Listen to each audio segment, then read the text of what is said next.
Buenas tardes. Vamos tomando asiento para retomar la jornada. Esperamos que hayan disfrutado de este pequeño descanso. Y ahora nos toca cambiar de temática.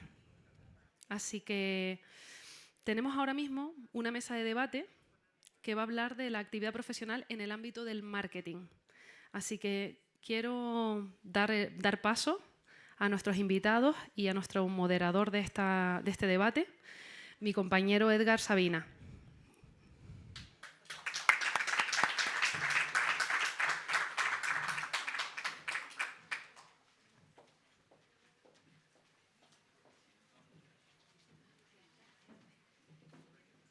¿En medio? Donde quieran. Yo me quedo por aquí. Aquí, perfecto. Bueno, pues 2 y 2. Bueno, pues buenos días a todos y a todas. Muchas gracias por sacar un huequito hoy, el último día antes de Semana Santa. Sé que no es un día fácil, pero este evento pues creo que merece la pena de hacer ese esfuerzo, ¿no? Estamos probablemente ante el último día del titulado mercantil, como todos los conocemos. Espero que no sea así, que sea algo que se pueda repetir, aunque con otro carácter, pero como saben, bueno, pues hay una fusión casi que inminente entre los dos colegios profesionales que existen en la provincia de Santa Cruz, y bueno, es algo de lo que es alegrarse, pero este evento de hoy pues tiene un carácter, un matiz emocional que quería trasladarles. Bueno, vamos a hablar de marketing y para ello tengo a 3 profesionales, 3 compañeros, 3 compañeras que, bueno, desde su visión y experiencia nos van a hablar de algunas cuestiones que tengo aquí pensadas en 4 ejes y demás. Por un lado tengo a Lucía Moreno, compañera de la Universidad de La Laguna. Ella es investigadora en esta disciplina del marketing, es doctoranda por la universidad y además es graduada en ADE, así que muchísimas gracias, Lucía, por aceptar la invitación. A mi izquierda tengo a Verónica Rodríguez. Ella es CEO, socia fundadora de Verso Studio, una consultoría de marketing. Y bueno, pues Verónica, a quien conozco desde hace años, es una profesional de este ámbito y con una amplia experiencia en multinacionales y en el marketing del sector de la alimentación. Así que Verónica, muchísimas gracias y es un honor tenerte por aquí, ¿vale? Y a mi derecha, a Kevin, otro también profesional como la copa de un pino en esta disciplina, quien fundó una agencia y una academia de estrategia, o sea, de marketing, que se llama Calis. Digamos que está sentada Verónica en Tenerife, tú más en Gran Canaria, pero el ámbito yo creo que de ambos es territorial, regional, nacional si me apuran. Así que bueno, Kevin, muchísimas gracias también por estar aquí. Si alguien tiene la copia del programa, verán que ponía Vishal Nangwani, es su hermano, quien casualmente pues también se dedica al mundo del marketing. Vishal lamentablemente no pudo estar, ya habíamos lanzado el programa cuando nos lo comunicó, y bueno, pues tenemos a Kevin, a quien conozco y sé que va a estar a la altura. Bueno, a los 3 muchísimas gracias y arrancamos. Bueno, cuando me toca hablar de marketing en un foro multidisciplinar, donde hay un público heterogéneo, que no sé qué experiencia tienen en este campo y demás, pues siempre pongo de manifiesto que me encuentro muchas veces que mezclamos cosas o entendemos que el marketing es una cosa y no otra, o quizás una parte y no el todo. Es decir, que muchas veces asociamos a marketing a anuncios, a redes sociales, a marketing digital, bueno, una parte pues importante porque es la ejecución operativa de algo que se ha diseñado y se ha pensado previamente, pero nos quedamos solo con esa parte visible, ¿no?, del marketing, y realmente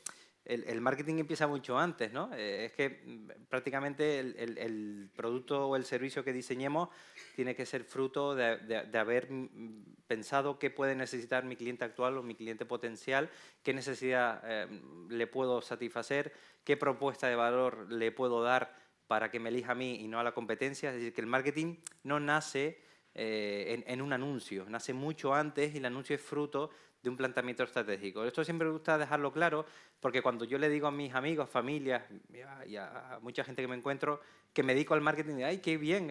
¿Y qué haces? ¿Anuncios? ¿O qué? ¿En qué parte del marketing estás? Y solo se centran en esa parte operativa, ¿no?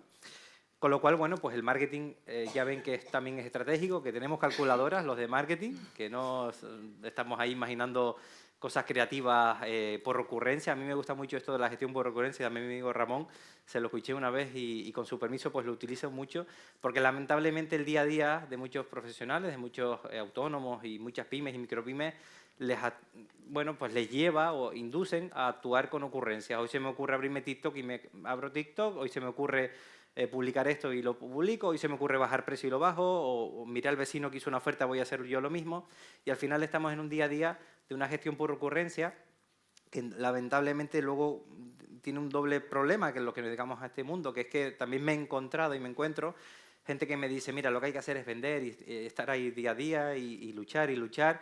Y eso del marketing, yo una vez probé, puse una valla, no me funcionó, y yo eso no quiero repetirlo porque lo mío es vender, salir a la calle, decirle a los míos que vendan. Y es como, wow, ¿qué mal concepto tienes de que alguien que se presentó por tu empresa te vendió algo que igual no necesitabas o que no es lo idóneo para lo que tú haces y para el público objetivo al que tú llegas? Entonces, aquí hay mucha estrategia, lo que quiero un poco trasladar con mi reflexión inicial y que le traslado a los compañeros, ¿no? Es decir, ¿cuál es el mayor error que vengo hoy en día en cómo se entiende el marketing con esto que he hablado? Si quieren, Verónica, te cedo Pues la palabra. yo recordaba ahora cuando hablabas, en mi época de Danone, que estuvimos allí durante 12 años haciendo web marketing junto con Edgar, la primera pregunta que hacíamos cuando contratábamos a alguien en el departamento de marketing era ¿qué ponderación dabas al análisis versus a la parte creativa? Y era un poco trampa porque todo el mundo nos respondía que la parte creativa teníamos mucho más peso que la parte analítica. Y evidentemente en un departamento de marketing la parte analítica lleva muchísimo más tiempo para poder elaborar un diagnóstico y de ese diagnóstico hacer una estrategia. Entonces, para mí, uno de los principales errores es el creer que el marketing es todo creatividad y nada de análisis. Nosotros en un departamento de marketing analizamos competencia, analizamos market share, analizamos comportamiento de consumidor. Todas esas partes del análisis nos lleva, como decía, a ese diagnóstico. Y de ese diagnóstico sale la estrategia y de la estrategia nace el plan. Y para llegar ahí, pues lleva un tiempo de análisis. Y solo vemos el plan, solo vemos ya esa acción determinada, esa campaña, ese anuncio, pero detrás, como digo, hay mucho pensamiento. Y ese principalmente creo que es el error, ¿no? Esa visión un poco bonita de lo que es el marketing, que creo que también es una palabra muy manoseada, muy utilizada, que tiene incluso una mala imagen. Entonces, los que estamos dentro, a mí yo lo defiendo a muerte, me parece precioso, me encanta y lo disfruto mucho. Vale, muy bien. Lucía, ahora voy contigo si quieres. Kevin, bueno, desde tu perspectiva. A ver, yo coincido totalmente.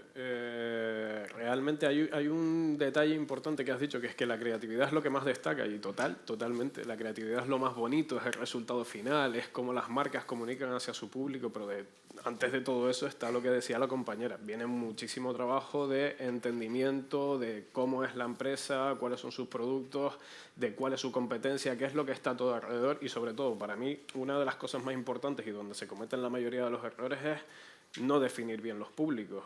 Estamos hablando de que probablemente si queremos vender copas de agua a todo el mundo, vamos a cometer un error. No todo el mundo nos va a comprar las mismas copas de agua. No tenemos Coca-Cola. Ni siquiera la Coca-Cola la consume todo el mundo, que es lo que siempre decimos, ¿no? Nuestro producto no es la Coca-Cola. No podemos ofrecérsela a cualquier persona independientemente de cuáles sean sus características. Así que definir bien los públicos, cuanto mejor definidos estén, mucho mejor podrá ser esa estrategia para después atacarles directamente y no desperdiciar los recursos. Y sobre la pérdida del enfoque en marketing, me encantó lo de puse una valla y no me funcionó. Hay que entender, y en esa estrategia se explica muy bien, para qué son cada una de las cosas que realmente se pueden hacer, ¿no? Si pones una valla probablemente no esté enfocada tanto por el tiempo de exposición, por el tipo de contenido, hacia vender, a menos que pongas un súper descuentazo. Normalmente esos son soportes mucho más destinados a marca, a otro tipo de objetivos. Entonces, si me tengo que quedar con algo, me quedo con esas dos cositas. Muy bien. Y Lucía, en tu caso. Yo coincido totalmente con mis compañeros. La verdad, creo que lo que se ve de marketing en los últimos años, sobre todo con el auge de los influencers, del marketing digital, es esa parte creativa que en realidad es el último paso de toda la estrategia del plan de marketing. Y para mí el marketing empieza en entender al consumidor, que es precisamente un poco a lo que yo me dedico desde la parte investigadora, que es un poco la parte más infravalorada. Yo cuando digo que soy investigadora, pues probablemente mucha gente se imagina que voy con la bata de laboratorio, que me dedico a jugar con químicos y no tienen nada que ver. O sea, en el marketing también hay cabida para la investigación y es precisamente, yo creo, por donde se debe empezar para crear al final una estrategia que tenga sentido para después cada tipo de producto. Pues mira, Lucía, a partir de este último comentario te lanzo otra cuestión. Ya que trabajas en el mundo de la investigación académica y demás, un poco a diferencia de los compañeros que son más consultores y demás, ¿qué significa investigar en esta disciplina? Acabas de decir que efectivamente nos imaginamos o nos imaginan con una bata, una probeta en un laboratorio intentando descubrir la próxima cosa, receta, vacuna, lo que se dé, pero realmente, ¿para qué sirve la investigación en marketing? Y si eso se puede traducir luego en decisiones reales, si puede tener transferencia lo que se investiga al mundo real. Sí, por supuesto. La investigación al final se tiene que hacer de manera consciente y pensando en un objetivo final para la empresa a la que vayas a investigar. Es decir, preguntas hay muchas y curiosidad seguramente también, pero tienen que tener un sentido. Entonces, en marketing nosotros, por ejemplo, investigamos pues, el comportamiento del consumidor, qué factores influyen en la experiencia de una persona que va a comprar o que tiene intención de ir a un sitio, todos esos factores un poco psicosociales de los distintos perfiles de consumidores que existen, que son muchísimos, pues son los que intentamos tener en cuenta en nuestros estudios. Y eso es lo que da pie después a identificar pues, cuáles son las tendencias del mercado, cuáles son los canales más adecuados para según qué perfil de consumidor, y lo que inicia un poco esa parte más estratégica para luego ya dar comienzo a las acciones. Bueno, les puedes compartir a todos, yo sé la temática, pero ¿puedes decir exactamente qué estás investigando o en qué se basa tu tesis doctoral? En mi caso ahora mismo estoy en 2 líneas de investigación. Por una parte, analizo la influencia de factores externos, ambientales, como puede ser la música, en la percepción de consumo de productos locales, concretamente en el vino. Entonces, usando un mismo producto, un determinado vino, intento estudiar cómo cambia la percepción, dependiendo de estos perfiles de consumidores, según el estímulo que estén escuchando en ese momento. No es lo mismo tomarse una copa de vino con música clásica, por ejemplo, que con rock, que con pop, y eso al final se acaba siendo pues, de valor para todas las empresas que estén en el sector, tanto vinícola, como también para los músicos, que incluso ya hay profesiones que se dedican a componer música específica para cuadrar con un vino perfecto, como la canción perfecta para este vino, intentando como vender que ese vino al final te va a saber mejor con esa música. Entonces esa es una de mis líneas de investigación, y por otra parte también estamos trabajando con la implementación de la inteligencia artificial en actividades turísticas, en cómo cambia la experiencia del turista cuando pues, utiliza herramientas de inteligencia artificial para comprar vuelos, para gestionar una reserva, etc.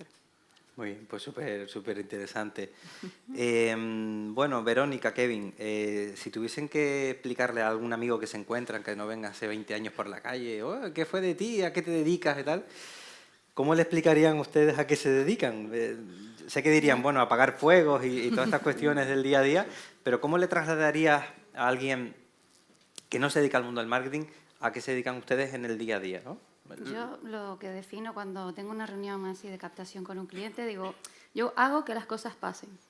Esa es mi labor, porque yo atiendo a empresas que no tienen departamento de marketing y me encuentro gente que tiene la web ahí 5 meses para arrancar, que no tiene un logo definido, que no tiene prácticamente nada. Entonces, Yo digo, mira, vamos a intentar que esto avance y que las cosas pasen, que realmente saques la web, que tengas una buena marca, que hagas acciones, que atraigas a tu público objetivo. Entonces, mi labor fundamental es ese, que las cosas pasen, sí, que sucedan. ¿Tu caso, Kevin? ¿Cómo lo...? Yo, sinceramente, me ha costado tanto explicárselo a mis padres, a qué me dedico, que creo que no encuentro las palabras todavía.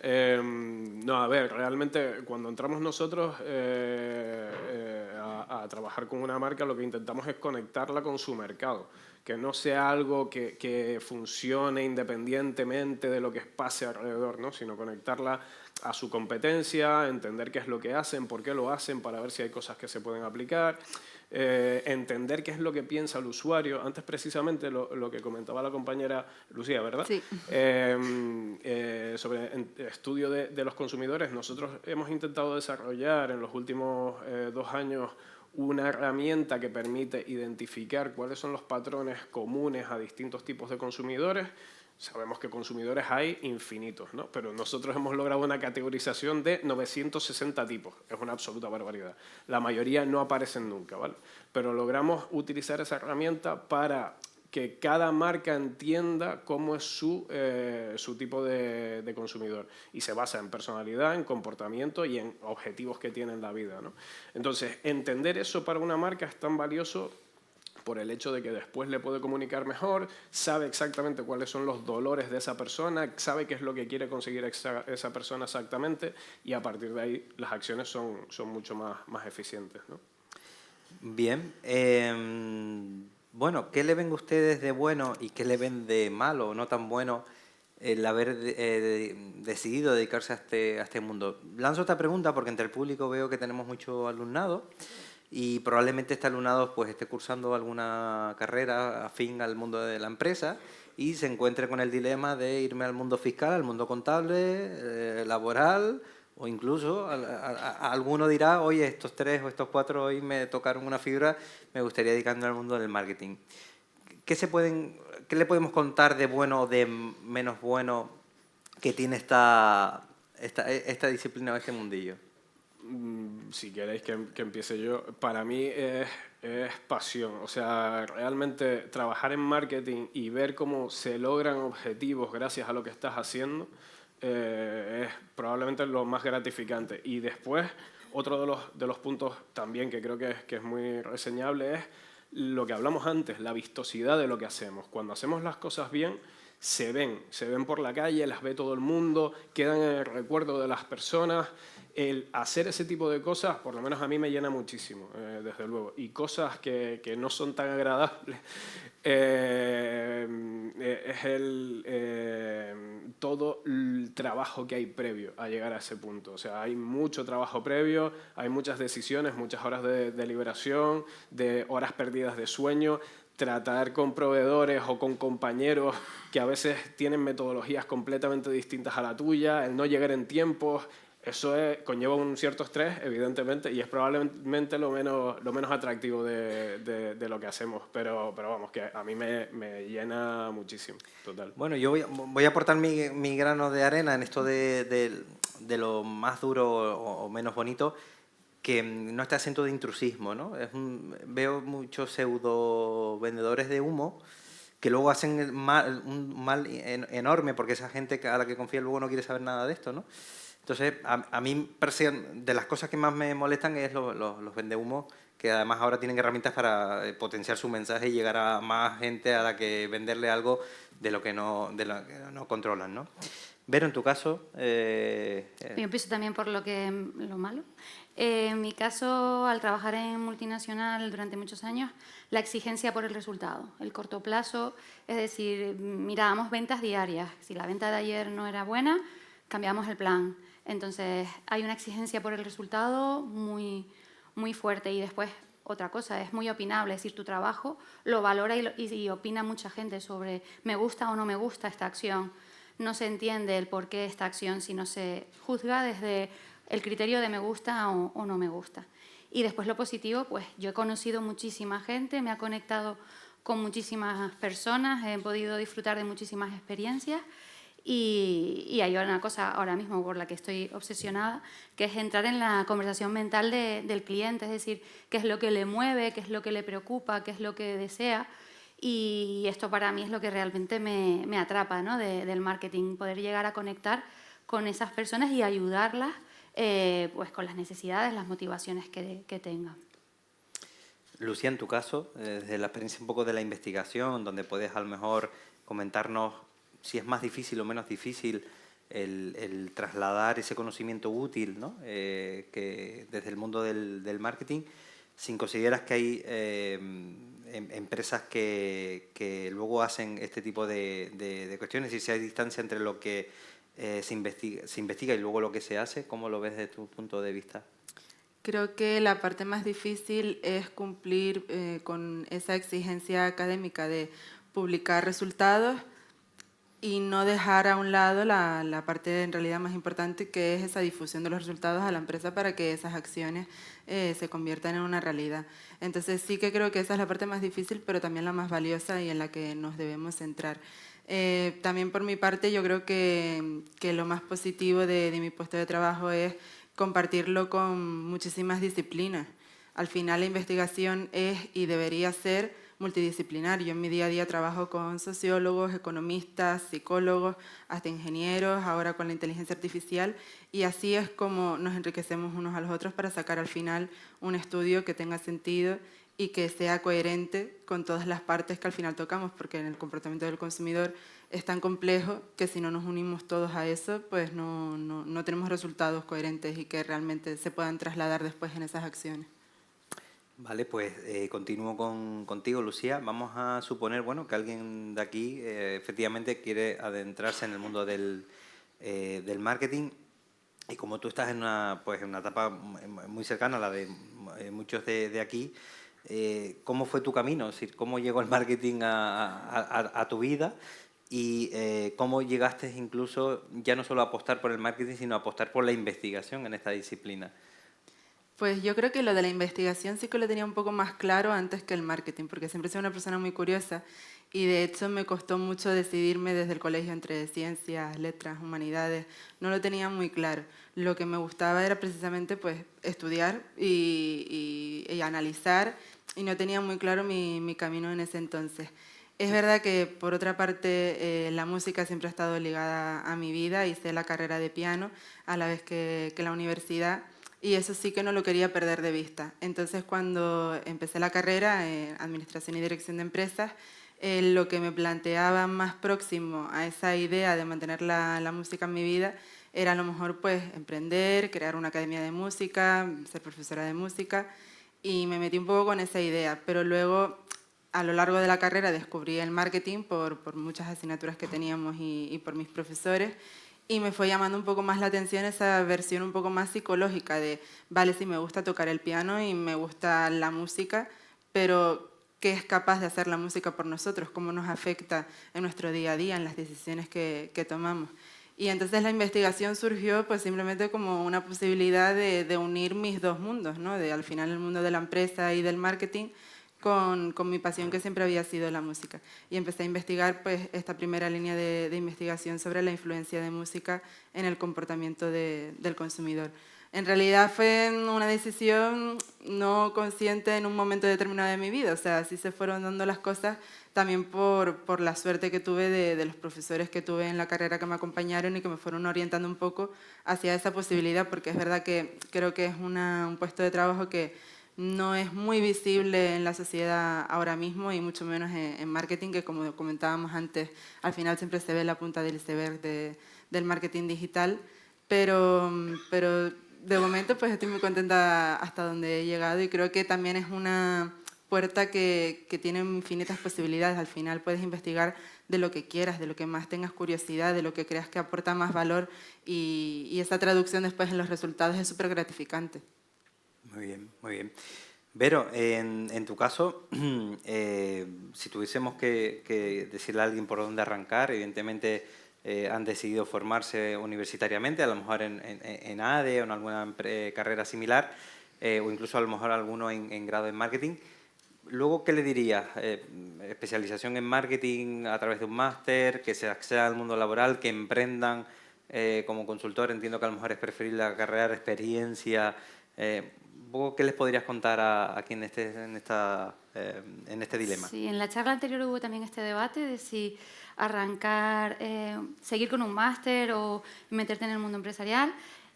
Mi consejo es empezar a trabajar, es decir, coge experiencia, empieza en el mundo a trabajar con gente, a ver qué te gusta, qué no, prueba. Y también les invitaría a desarrollar marca personal, es decir, todos tenemos una marca personal, todos podemos iniciarnos en el mundo del marketing de alguna manera. Entonces, establece un canal que te guste. Hoy en día hay muchísimos, Instagram, YouTube, y empieza a lanzar mensajes, empieza a moverte en este ambiente. Y creo que es una buena herramienta también para iniciarte en el mundo del marketing, tener tu propia marca personal y darle caña. Aquí tenemos al CEO de Dormitorum, que lo que está haciendo, ¿no? Entiendo, es ampliando su marca personal. Entonces, creo que es una buena palanca para poder entrar en el mundo del marketing y poder probar. En tu caso, Kevin, ¿cómo lo ves?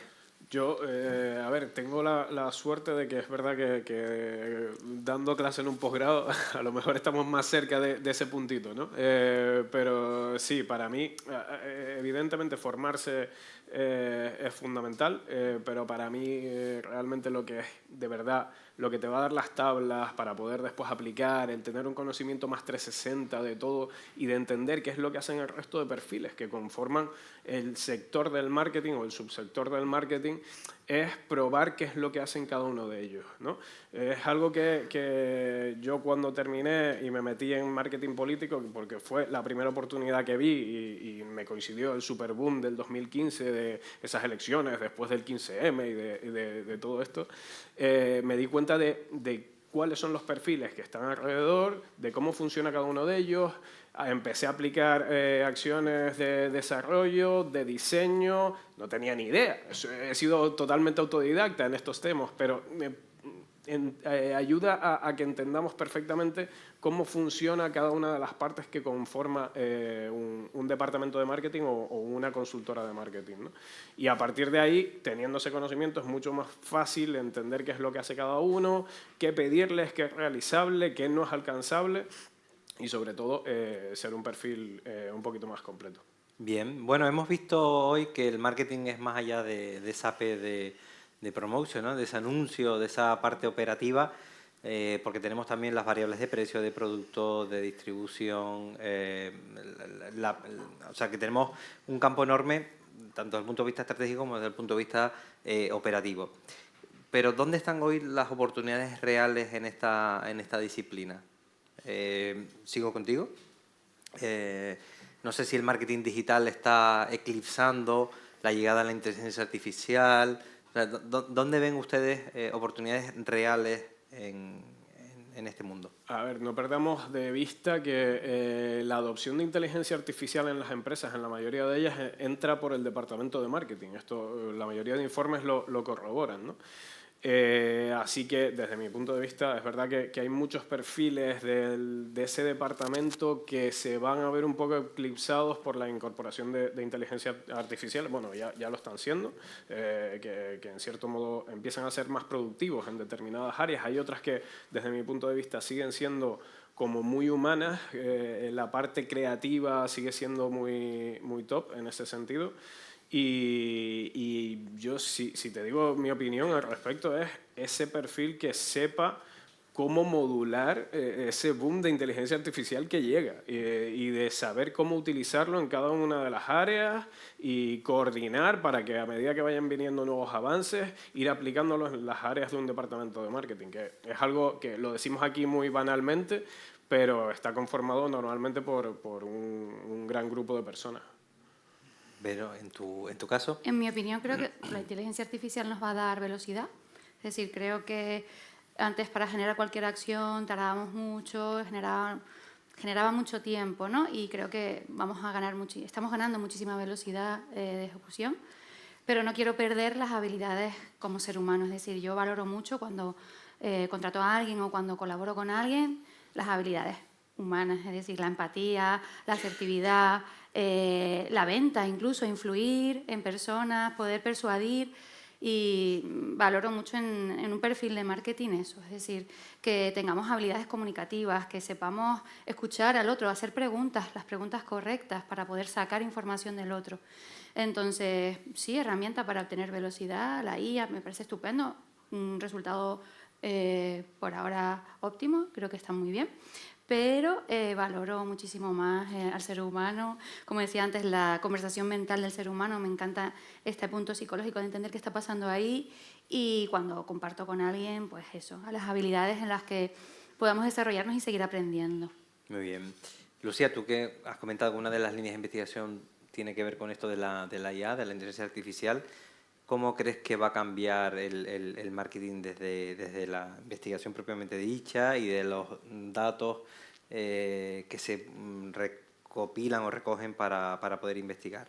¿Cómo lo ves? Yo creo que, como mi compañera decía, sí que la inteligencia artificial nos aporta muchísima velocidad, sobre todo en investigaciones muy útil para comparar diferentes papers, entonces ese proceso de revisión de literatura de otros autores, que es un poco el punto de partida de cualquier investigación, pues sí que es útil para aprovechar al máximo el tiempo, ver los puntos claves de diferentes estudios y a partir de ahí ya profundizar donde realmente sea útil para la investigación. Pero también, como decía, es importante no perder el punto crítico, porque al final yo estoy segura de que si le preguntamos a ChatGPT que nos diga preguntas de investigación, que nos diga qué se puede investigar ahora mismo, qué es lo que está de moda, qué es lo que está en tendencia, dará una lista infinita de muchísimas posibilidades.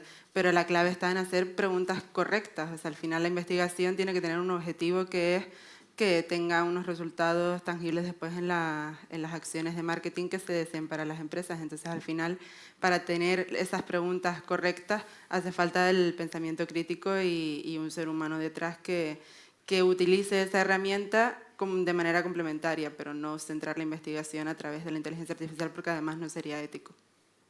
Muy bien. Bueno, estamos llegando ya a los minutos finales. Me gustaría dejar también un poco a que el público traslade alguna cuestión, alguna pregunta que podamos pues responderles por aquí. Si alguien quiere preguntar algo, alguna aportación a lo que hemos hablado y demás.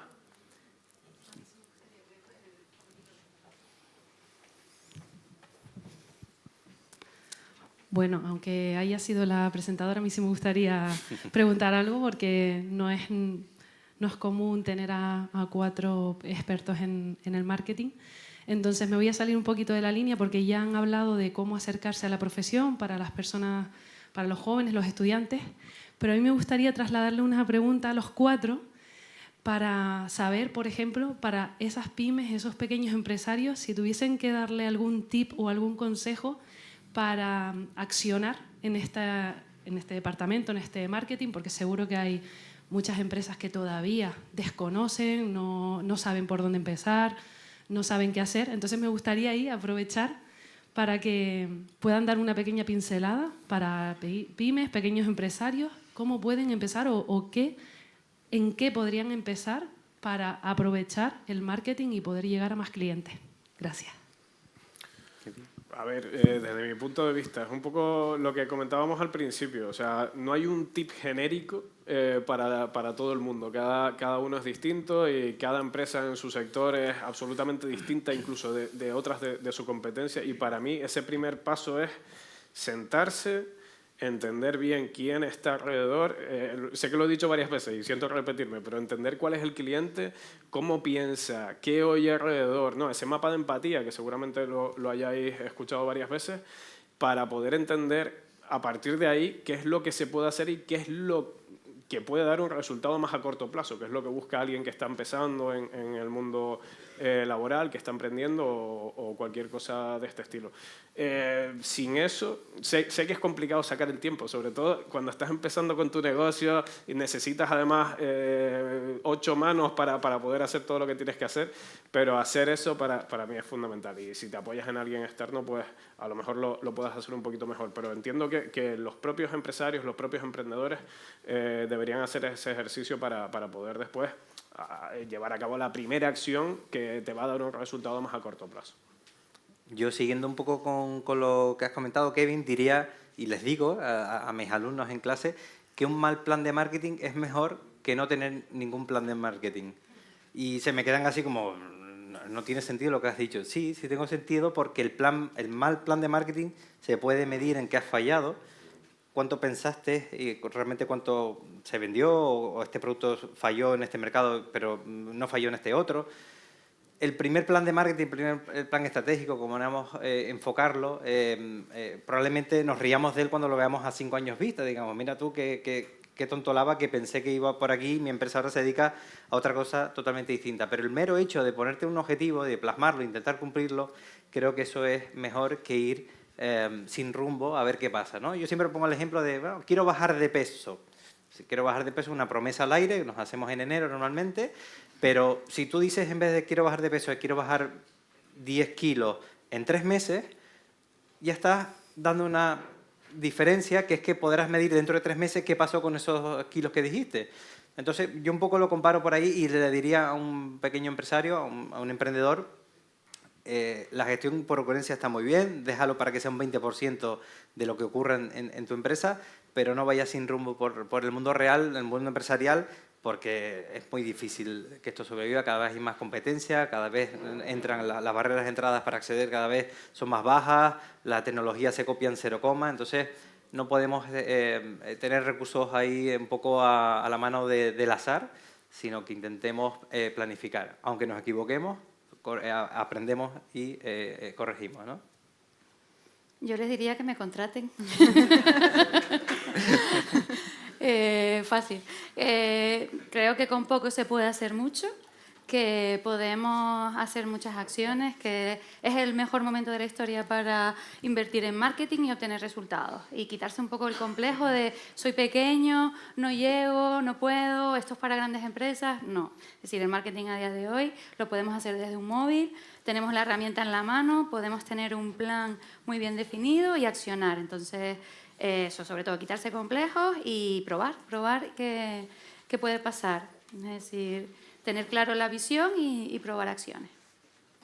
Yo también completamente de acuerdo con mis compañeros. La verdad que es un proceso de fallos, de errores, pero que solamente así aprendes cuál es el camino que tienes que seguir y que va a ser el más efectivo al final en las acciones.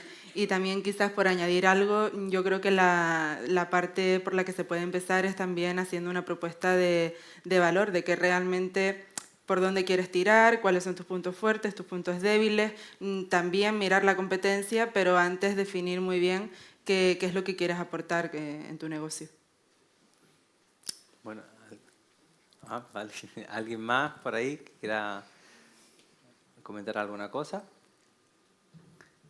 ¿Estos alumnos y alumnas que veo, se van a dedicar alguna al mundo del marketing o lo contemplan o lo tienen pensado? Pueden levantar la mano, no hace falta que hablen, ¿eh? Simplemente es un... Mira, bueno. No hemos conseguido el objetivo. No hemos llegado.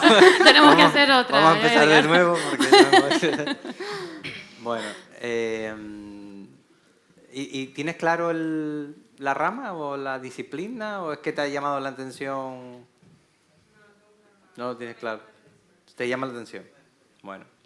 Pues ánimo. Es un primer Claro que paso. sí, claro que sí. Bueno, pues muchísimas gracias, Lucía, Verónica, Kevin, Edgar. Ahora queremos hacerle entrega de un obsequio de parte del COTIME en agradecimiento por participar en esta jornada. Gracias. Gracias.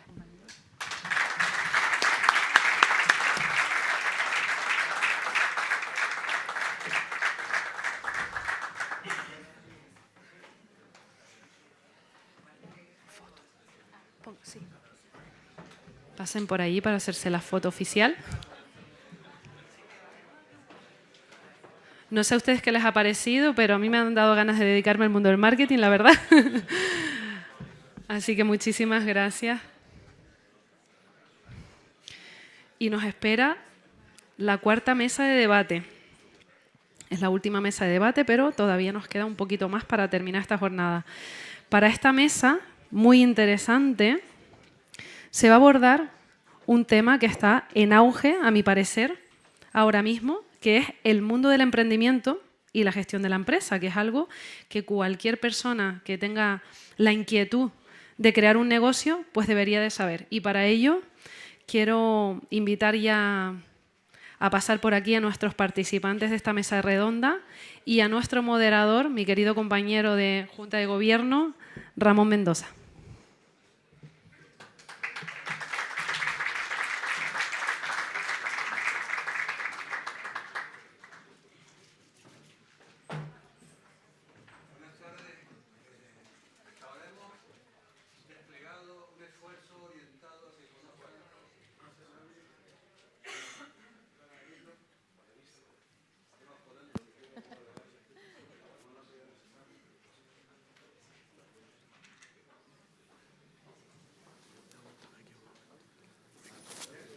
Decía que hasta ahora hemos desplegado un esfuerzo orientado a presentar distintas ocupaciones que en el ámbito de la economía empresarial se puede desarrollar en este vasto territorio y si se fijan bien, se trata sobre todo de ocupaciones que podemos describir o encasillar en áreas funcionales muy estancas, ¿no? Hemos hablado de cumplimiento normativo en dos vertientes, en la vertiente de la auditoría, de las cuentas, de la contabilidad.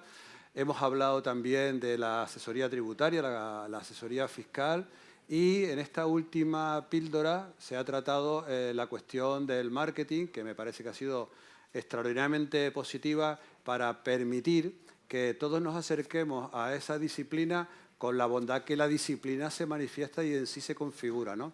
Esta última sesión no es tanto una propuesta de acercarles a un ámbito funcional, sino especialmente yo creo que es a un plan de vida, porque cuando hablamos de emprendimiento hablamos de una polifuncionalidad que se pondrá de manifiesto, espero, durante el debate, pero hablamos especialmente de una actitud que empieza, arranca y tiene su origen cuando alguien decide ser gestor de sus propios recursos, coger un proyecto, ponerlo en marcha, corregir y, bueno, sufrir, padecer, también disfrutar todas las vicisitudes que en este camino pueden encontrar.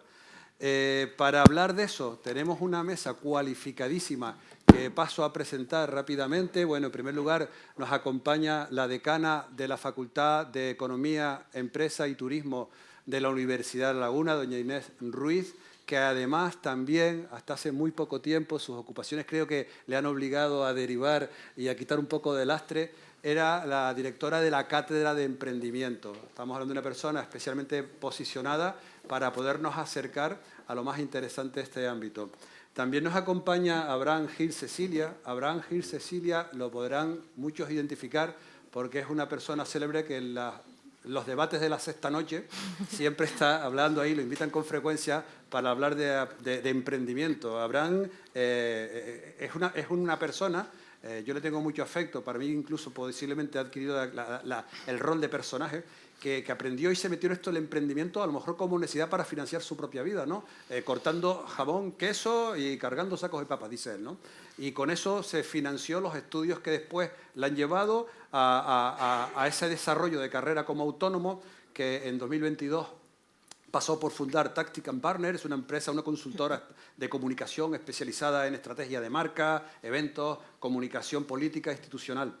Es también un orgulloso miembro del COTIME, colaborador en gran medida todos los actos que hoy estamos celebrando y que esta tarde tendrán su continuidad, descansan en la muy buena gestión de Abraham. Y él, le he pedido que me dé una frase lapidaria y él dice que lo resume una idea: saber qué tiene que pasar, cuándo y dónde para que los proyectos sean rentables y sostenibles. Y también me acompaña Alexis Amaya, una persona que creo que es de contrastada popularidad. Yo me he visto todo el mundo que lo ha saludado aquí.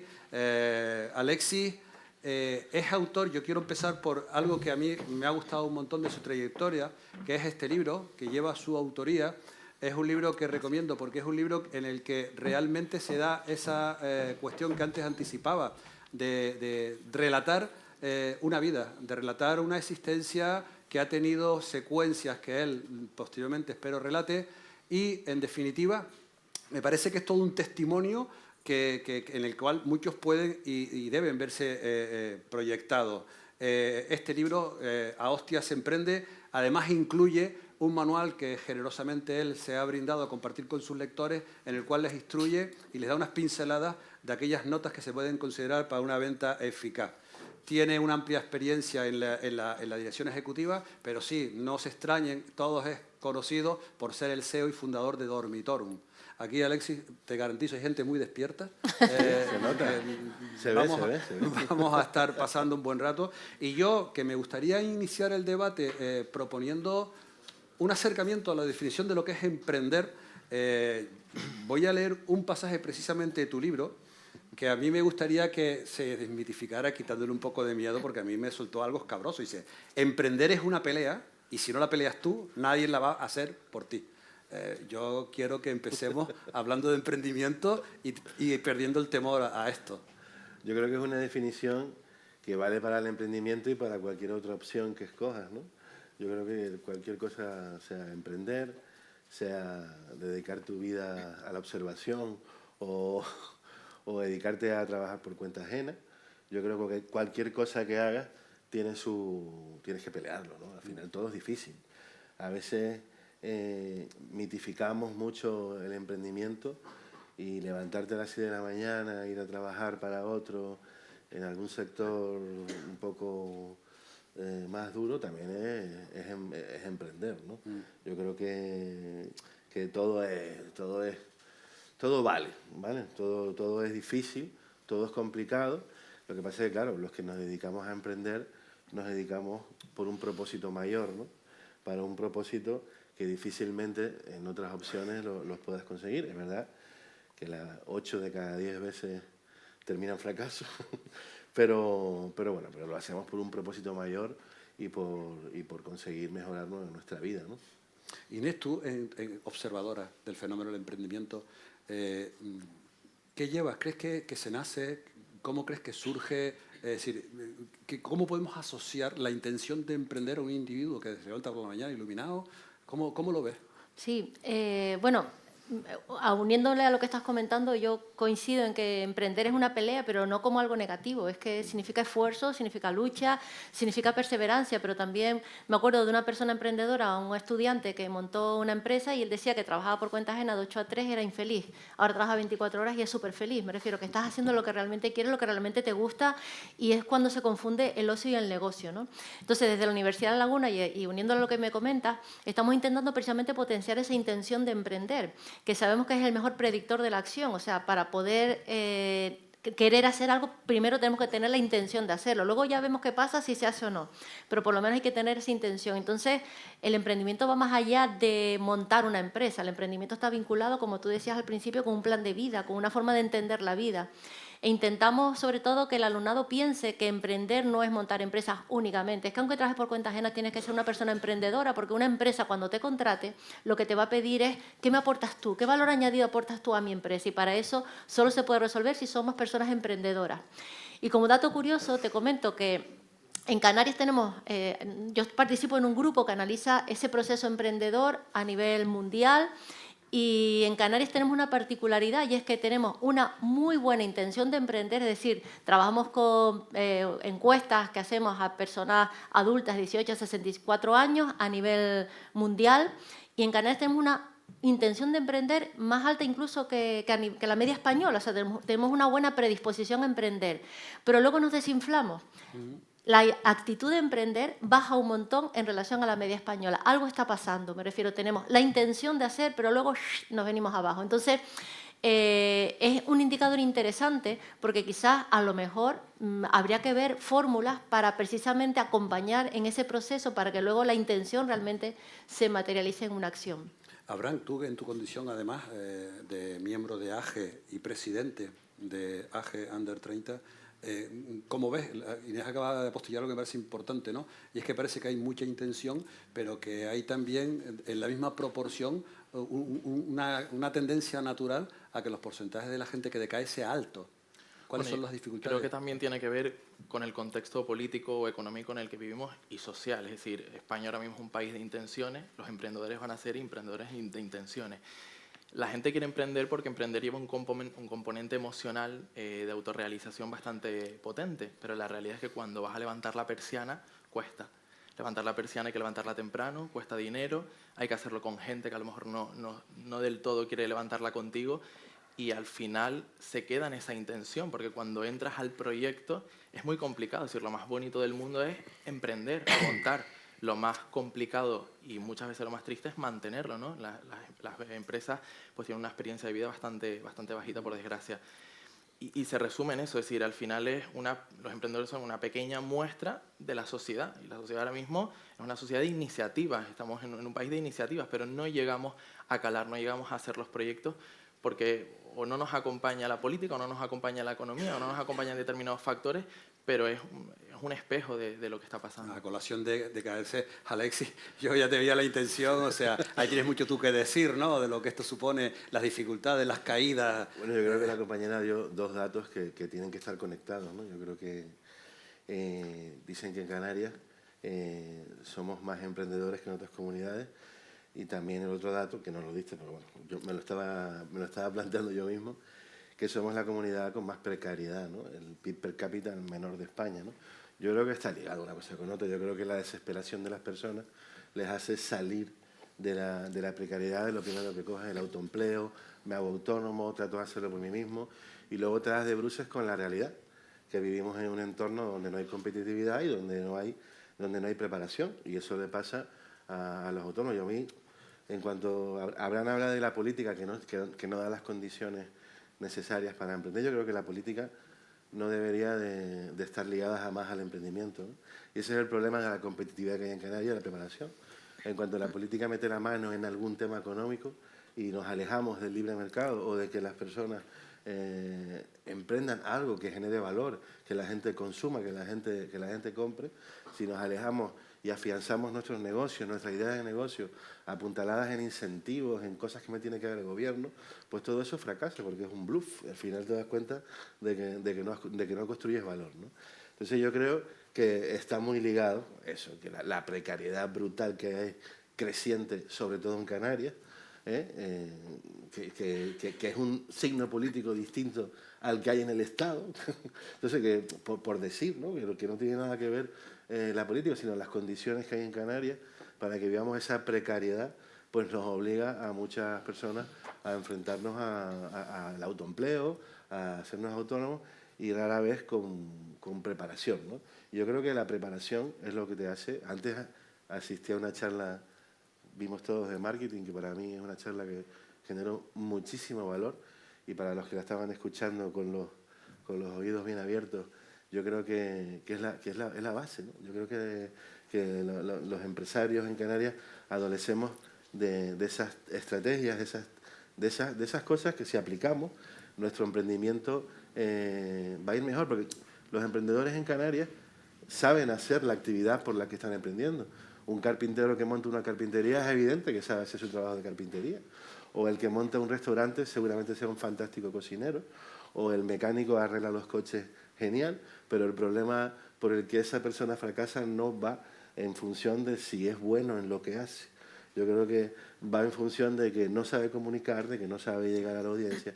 Muchas veces siempre digo que cuando los restaurantes cierran, cuando alguien cierra un restaurante por colapso, porque no puede seguir, justo es el momento cuando más conocimiento tiene de lo que emprendió. Dice, fracasé porque me equivoqué del sitio, fracasé porque me equivoqué en la carta, me equivoqué en los precios, en la decoración. Justo cuando tiene más conocimiento es cuando ha colapsado y desiste, ¿no? Y dejo de emprender, ¿no? Eso es mi libro.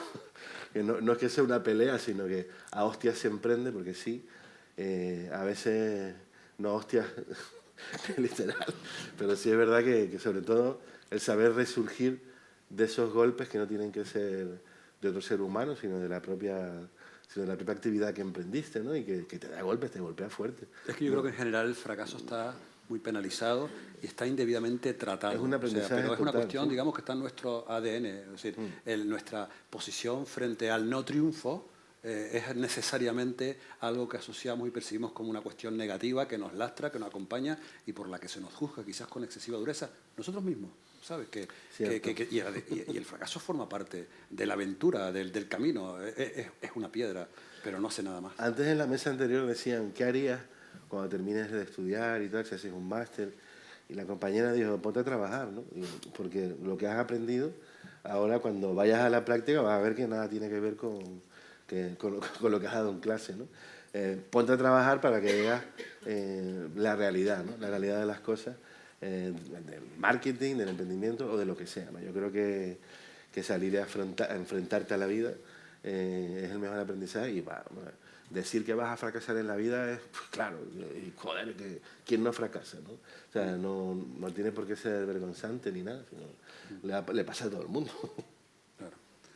Sí, de hecho es así, ¿no? O sea, esto nos debe llevar a plantearnos, llegados a este punto, hemos tocado el fracaso, matizado en los términos que se ha dicho, ¿qué es lo que hace dónde podemos asentar el éxito relativo de un emprendimiento?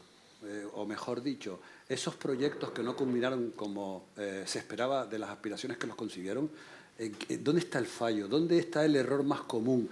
Tú en tu hábitat con los compañeros, que habrás visto gente que cae, lo mismo en los estudios que disponía la cátedra en tu trabajo al frente de ella. ¿Dónde está el problema realmente, los pecados que más se cometen, cuáles son?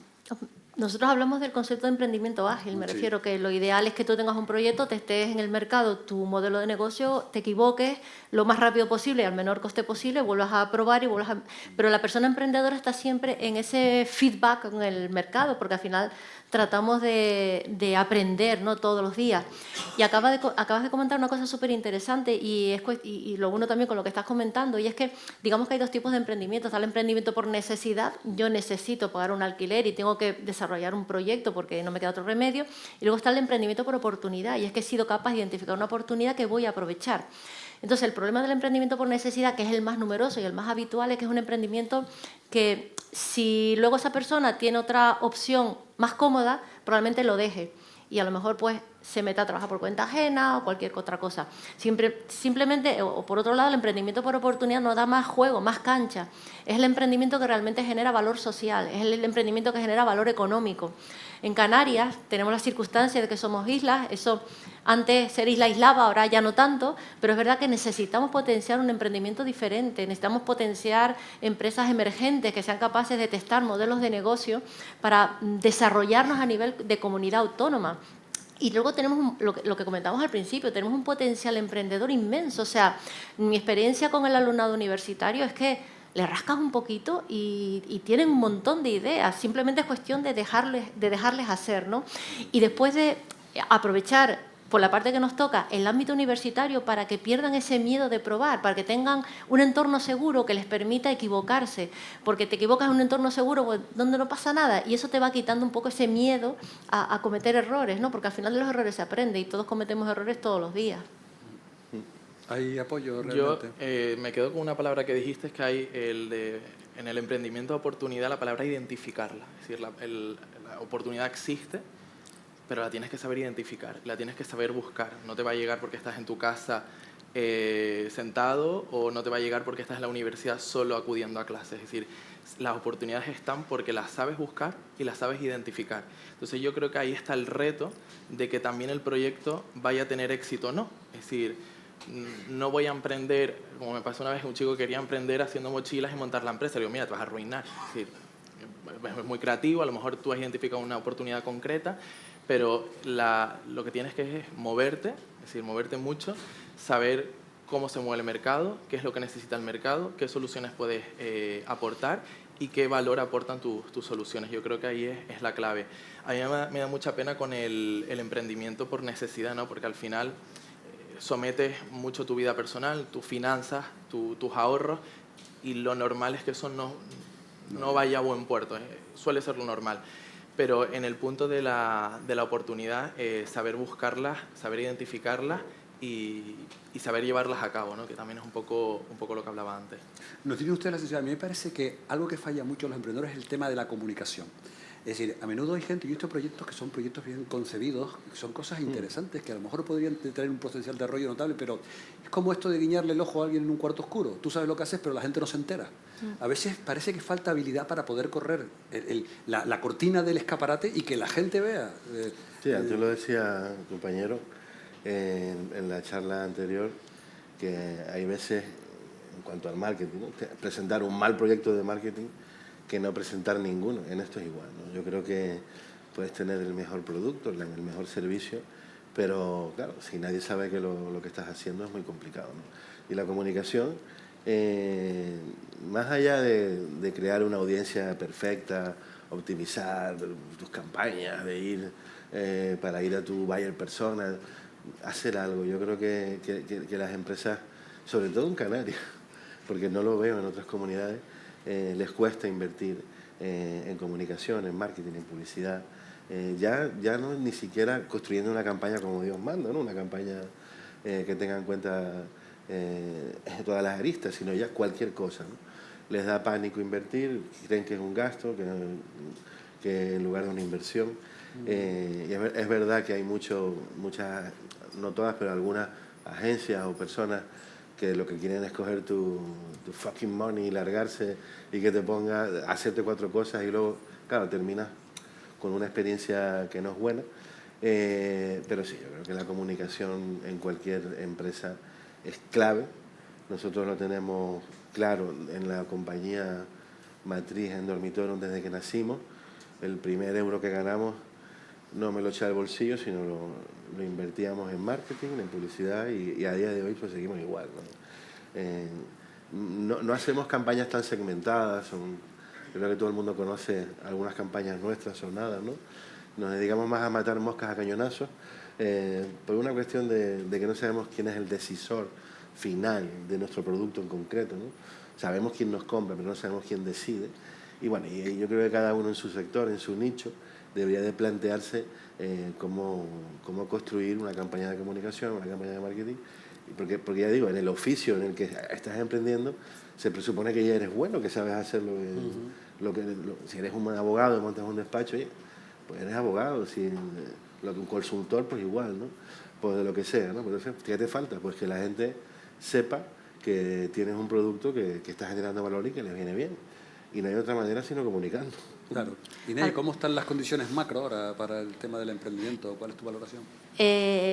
Antes de meternos con el macro, vamos con el micro, porque es que hablamos de comunicación y siempre pensamos en la parte de marketing y tal, que muy bien, pero les cuento una anécdota. Hicimos un estudio hace algún tiempo y cogimos a un grupo de personas que tienen intención de emprender. Algunos habían desarrollado proyectos de emprendimiento y otros no tanto, no habían desarrollado ese proyecto de emprendimiento. Entonces les preguntamos qué aspectos pensaban ellos que era más importante a la hora de desarrollar un modelo de negocio. Las personas que no habían nunca montado un proyecto, pero tenían intención, decían que la parte más importante era la financiación, conseguir recursos económicos. Las personas que habían montado un proyecto de emprendimiento nos decían que lo más importante eran los contactos, la comunicación. Me refiero que más allá de la comunicación que hagamos hacia el exterior, el poder contar con una red que nos permita desarrollar nuestro modelo de negocio es lo más importante en cualquier proyecto. O sea que hablo que la comunicación no es solamente una vez que tenemos el modelo de negocio para, entre comillas, captar nuestros clientes, sino generar esa red de contacto nos permitan darnos soporte.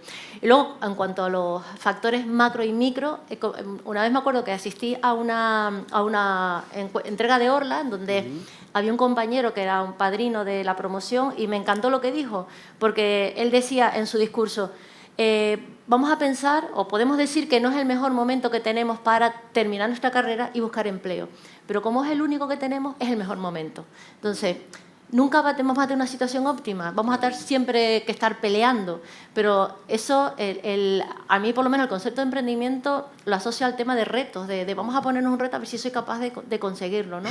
Entonces, bueno, como decías, tenemos un montón de oportunidades, hay que identificarlas y hay que intentar encajarlo. Ahora obviamente estamos en una situación mejor que hace años y espero que estaremos peores que dentro del futuro, dentro de poco tiempo, ¿no? Pero bueno, tenemos que intentar buscar fórmulas de conseguir alinearnos con una serie de circunstancias que están a nuestro alrededor y que tenemos que ponerlos a favor, ¿no? Yo con el tema de la comunicación quería decir algo, apoyo tu discurso.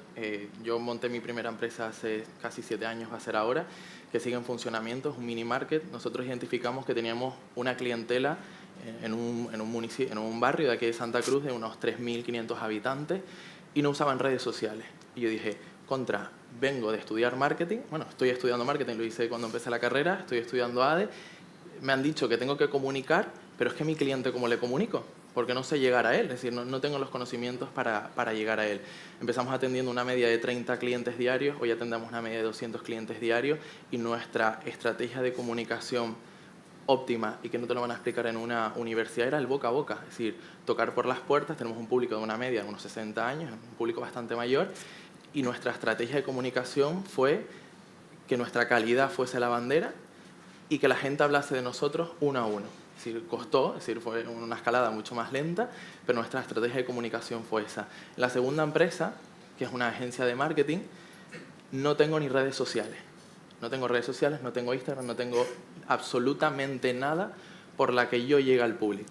Pero la realidad es que no deja de sonar el teléfono. ¿Por qué? Porque nos movemos mucho. En la empresa tenemos sobredosis de café.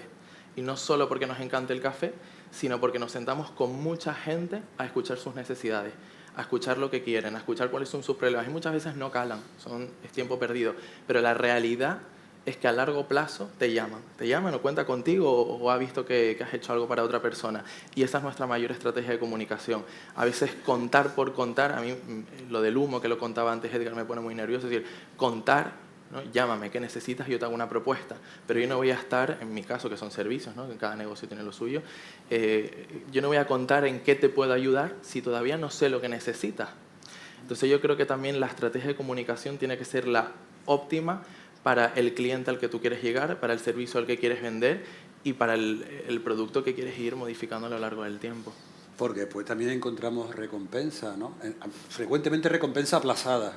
Detrás, la recompensa, lo hablábamos antes en el café con Alexis, la recompensa viene después del sacrificio, después de ese despliegue, de todos esos esfuerzos. Pero emprender también, Alexis, tiene sus recompensas, ¿verdad? Bueno, no sé si te refieres al tema crematístico. Bueno, puede ser una. Bueno, al final te das cuenta que los objetivos cuando emprendes, cuando estás iniciando, están totalmente, son objetivos que son muy mundanos, ¿no? O sea, al final, cuando emprendes por un propósito mayor y en el camino te das cuenta que construyes cosas que son más importantes que los objetivos. Esto queda muy cursi, es por dinero. El dinero es un objetivo bastante, no viene mal, ¿vale? No viene mal, pero es verdad que no solo se debería emprender por un objetivo monetario, ¿no?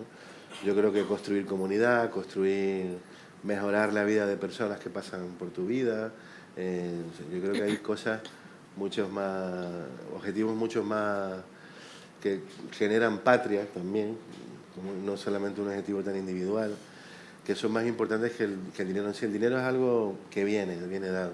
Si haces las cosas bien, termina llegando y te terminas adaptando. O sea, al final, por mucho dinero que ganes, si eres una persona normal y corriente, pues tu vida no varía tanto, no varía mucho, ¿no?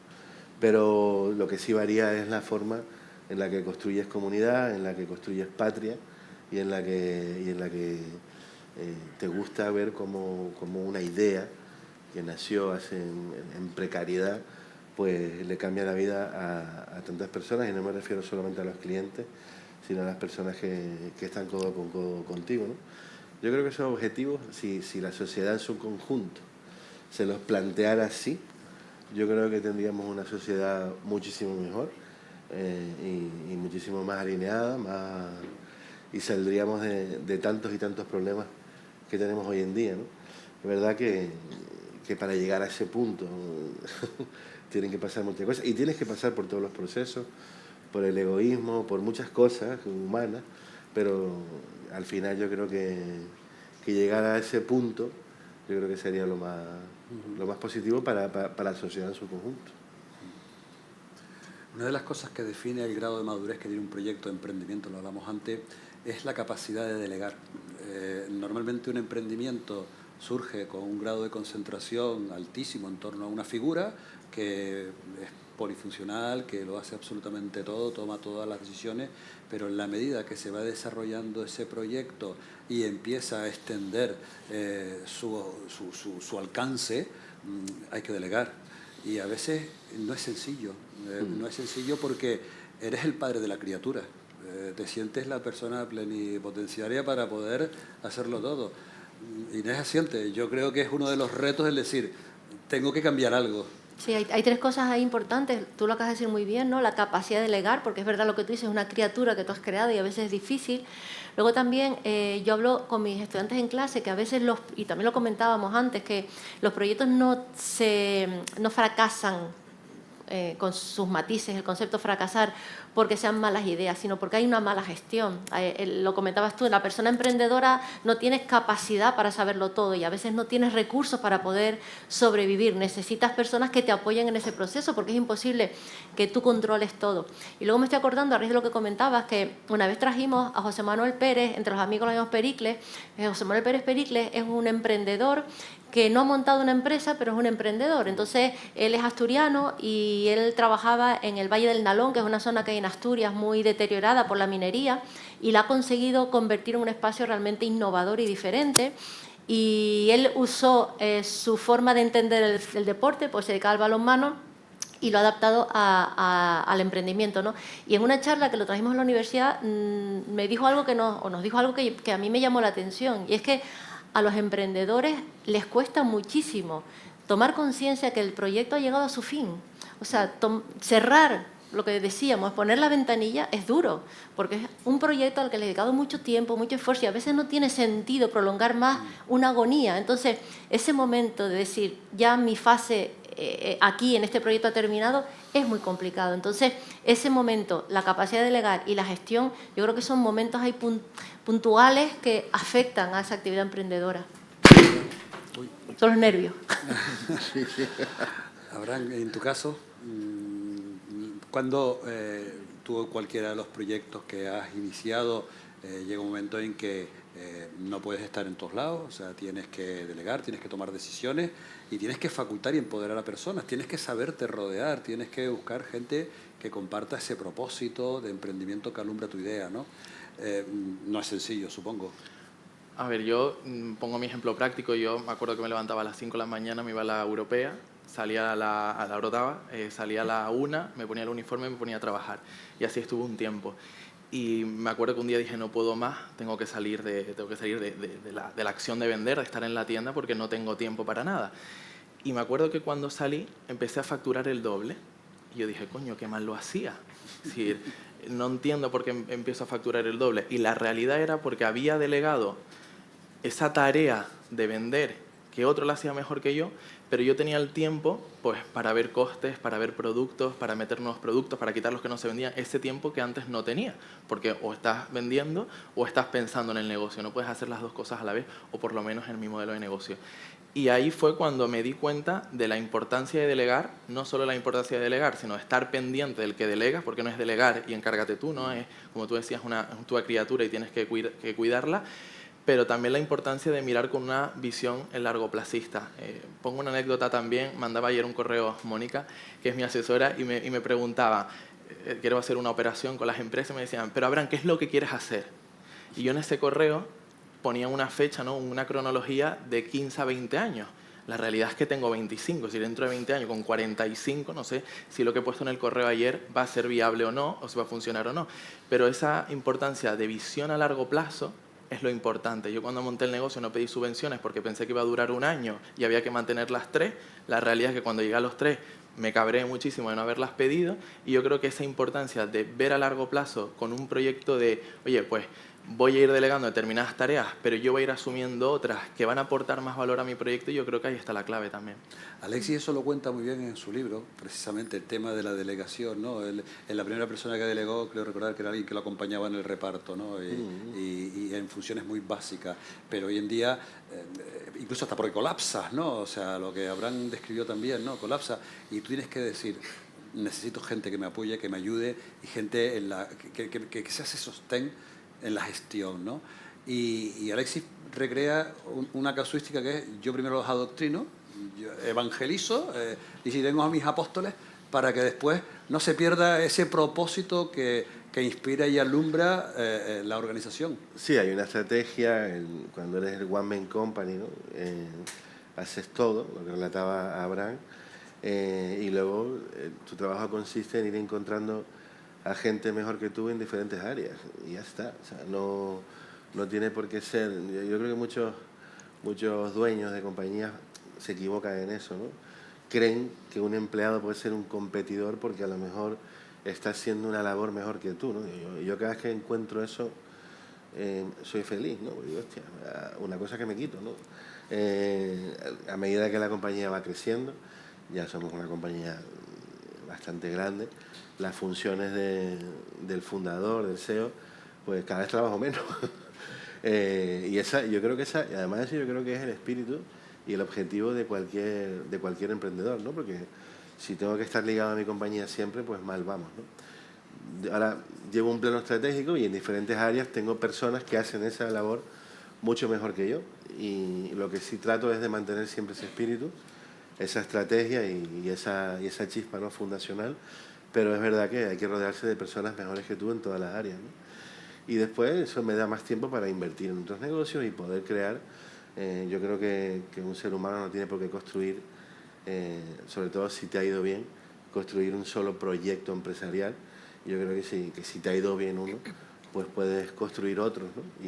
y hacer partícipe a otras muchas personas, y eso lo consigues con tiempo y delegando, y eso es algo que con la madurez lo vas comprendiendo. Y una cosa que es de celebrar... Y decirse, ¿no? Oye, que eres mejor que yo en esto. Algo que es de celebrar es que cada vez más la gente que emprende entiende la necesidad que tiene de mantener activa una misión formativa.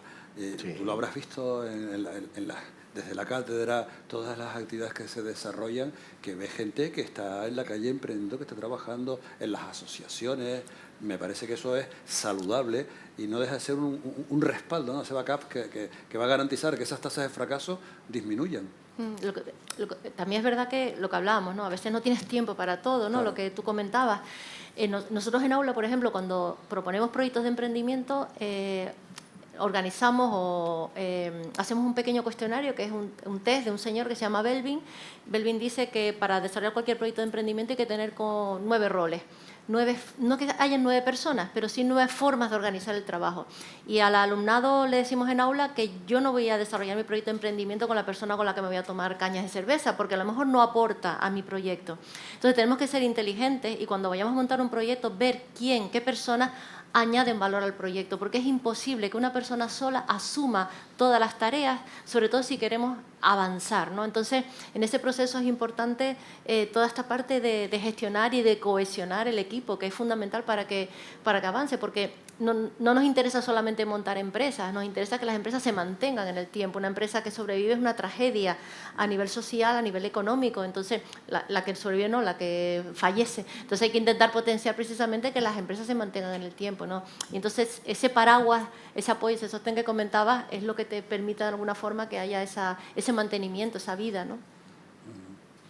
Pues sí, no, es interesante porque es que el coste social que paga, el coste social de esas empresas que no llegan a buen puerto es alto, empezando porque he visto auténticos episodios dramáticos de gente sobreendeudada, con dificultades. Tú pasaste por algo parecido, Alexis. Sí. Es verdad, ahora nos puedes hablar un poquito, pero sobreendeudada, con muchas puertas cerradas, señaladas, y claro, no deja de ser un auténtico drama social, ¿no? Sí, eso es producto de la inexperiencia,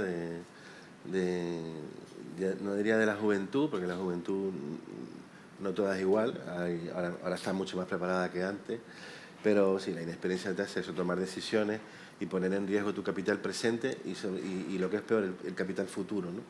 Porque cuando te endeudas lo que estás es comprometiendo tus ganancias futuras, ¿no? Para poder paliar ese error que tuviste, ¿no? Entonces, entrar en eso, no es lo mismo colapsar una compañía, una idea de negocio, y bueno, oye, cierras y no pasa nada, hay un coste social, a tener que hacerlo comprometiendo tus ingresos futuros, ¿no? Si tienes intención de pagarlo, claro, si eres un veleta que te da igual. En mi caso me costó unos años tenía dos opciones, o hasta aquí llegaste y te dedicas a trabajar por cuenta ajena y arreglado a lo que puedas ganar, o emprender nuevamente. Yo siempre digo que la segunda vez que emprendí casi fue por obligación, ¿no? Porque no tenía otra alternativa, ¿no? Si hubiera tenido otra salida, a lo mejor no lo hubiera hecho, pero esa obligación de emprender para poder pagar todas esas deudas en las que incurrí fue lo que me hizo emprender. Pero siempre que fracasé, que fueron 2 veces, siempre me hice una cuestión, que lo tenía bastante claro, ¿no? Digo, yo estoy fracasando ahora mismo además lo dije a mis trabajadores, a los trabajadores que estaban conmigo, a los que quedaban, lo dije 2 veces, digo, sabré algo en el futuro que hoy desconozco, que si pudiera volver a este punto donde estoy ahora, salvaría la situación. Entonces, ¿qué es lo que faltó ahí? Experiencia, no es nada del contexto, no tiene nada que ver ni el país, ni el lugar, nada. Simplemente es algo que yo no sabía, o sea, ni la situación política, nada. Eran cosas que desconocía y que no pude aplicarlas para poder salir del embrollo donde estaba en ese momento, ¿no? Luego más adelante entendí, hostia, si pudiera volver atrás no me hubiera pasado esto, pero es que me pasó una segunda vez, ¿no? Y esa segunda vez hice la misma reflexión, dice, desconozco algo, ya me pasó una vez, que sabré en el futuro, que me haría volver a este momento y salvaría la situación. Y esas 2 premoniciones hicieron que ya la tercera vez que emprendí, pues creara una empresa sólida como lo es Dormitorum, ¿no? Pero apuntalada por lo que viví con anterioridad, ¿no? Que salió bien. A mí me llaman de muchos sitios, ay, qué bueno eres, tío, ¿cómo lo hiciste? Digo, es que salió bien, pero pudo salir mal. O sea, y lo normal es que hubiera salido mal.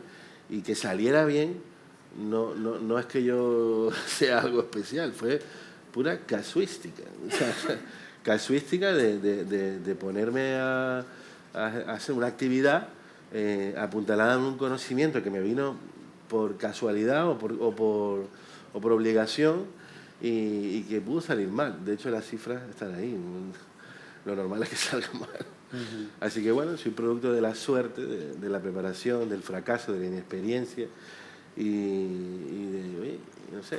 Permíteme que lea un pasaje también de tu libro, me gusta muchísimo. Dice, Dormitorum, hablas de tu propia organización. Dormitorum es una empresa que nació con miedo, creció con coraje y hoy vive con propósito. Yo creo que son los 3 elementos definitorios de esas 3 fases que lleva un proyecto. Perdón, empiezas con miedo, todo es incertidumbre, dudas. Claro, solamente es cuando más con preparado coraje. estuve y es la vez que más preparado estuve y cuanto más miedo tenía. O sea, Pues ya sabía. ¿sabes? Cuando vas con la ignorancia por delante, pues no tienes miedo. O sea, crees que todo. Yo siempre digo que la parte de un negocio, en el momento que estás teniendo la idea, que estás gestando la idea, es el periodo más jodido de un emprendimiento. Porque cuando tienes una idea y la pares, es como un hijo, no tiene fallos. Oye, cuidado por aquí, no, ya lo tengo todo pensado, no has pensado nada. O sea, y tu idea es lo que hablaba antes Abraham, de las mochilas, ¿no? Y seguro que para él las mochilas esto era la mejor idea del mundo. O sea, y es la parte más crítica y donde tienes que poner especial cuidado, porque si en ese momento que tienes esa idea, por casualidad tienes acceso a la financiación, a que un banco loco, una herencia, tu padre, lo que sea, te pone una casa y te avala, lo que sea, tiras para adelante, ¿eh? Tiras para adelante con la idea esa que no tienes nada contrastada, porque lo tienes en tu cabeza y ahí pasa lo que pasa. Y eso es lo que me pasó a mí. Tuve una idea y nadie me paró. Y así fue lo que pasó, ¿no? Yo creo que las ideas están bien, pero hay que darles una vuelta y sobre todo ponerlas a trabajar, sobre todo antes de arriesgar cualquier capital presente en el futuro. Yo creo que cualquier idea es escalable. Si tienes una idea que es muy grande, oye, empieza a dar un poquito más pequeño, sin arriesgar, y luego vete escalando poco a poco sin comprometer tus finanzas ni tu futuro, ¿no? Ahora, afortunadamente, estos programas de mentoría que ustedes los auspician, ustedes también me consta que hacen muchas cosas desde la asociación. Yo creo que en esa fase inicial, incipiente del miedo, de las dudas, del tener una idea, pero saber materializarla con cierto rigor, seguridad, me parece que es fundamental, ¿no? Sí. Ustedes están haciendo cosas al respecto. La gente puede acudir a ustedes. Sí. Bueno, nosotros tenemos en la universidad un servicio de apoyo al emprendimiento que se dedica específicamente a asesorar a proyectos que están en esa fase o en fases más avanzadas, pero lo que comentábamos, simplemente alguien que haga de espejo y que esas preguntas que tú no eres capaz de hacerte porque estás tan obsesionado con que tu proyecto es el mejor del mundo, es necesario que alguien haga un poco de abogado del diablo y diga que a lo mejor no todo va a ser tan bien. Y alguien que te pare un poquito los pies y te aterrice, ¿no? Me acuerdo también como otra anécdota, que una vez nos llamó el decano de la Facultad de Bellas Artes y nos dijo, mira Inés, que es que tengo un montón de gente con un montón de ideas, pero necesito que los aterricen, porque es que les pierde la pasión. Y entonces la pasión está muy bien, nos hace falta ese coraje, pero al principio hay que empezar un poquito con costes variables y no tanto con costes fijos, porque si no nos ahogamos, ¿no?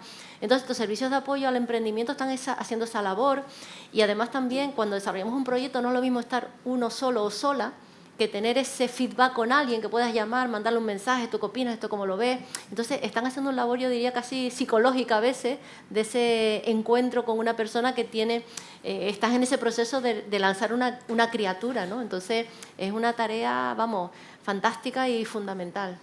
Nosotros hemos querido dar una vuelta, dado que hay muchos proyectos como los que desarrollan ellos, que es para ayudar en el momento inicial. Nosotros le hemos dado la vuelta de ayudarte en el momento en el que ya no sabes qué hacer.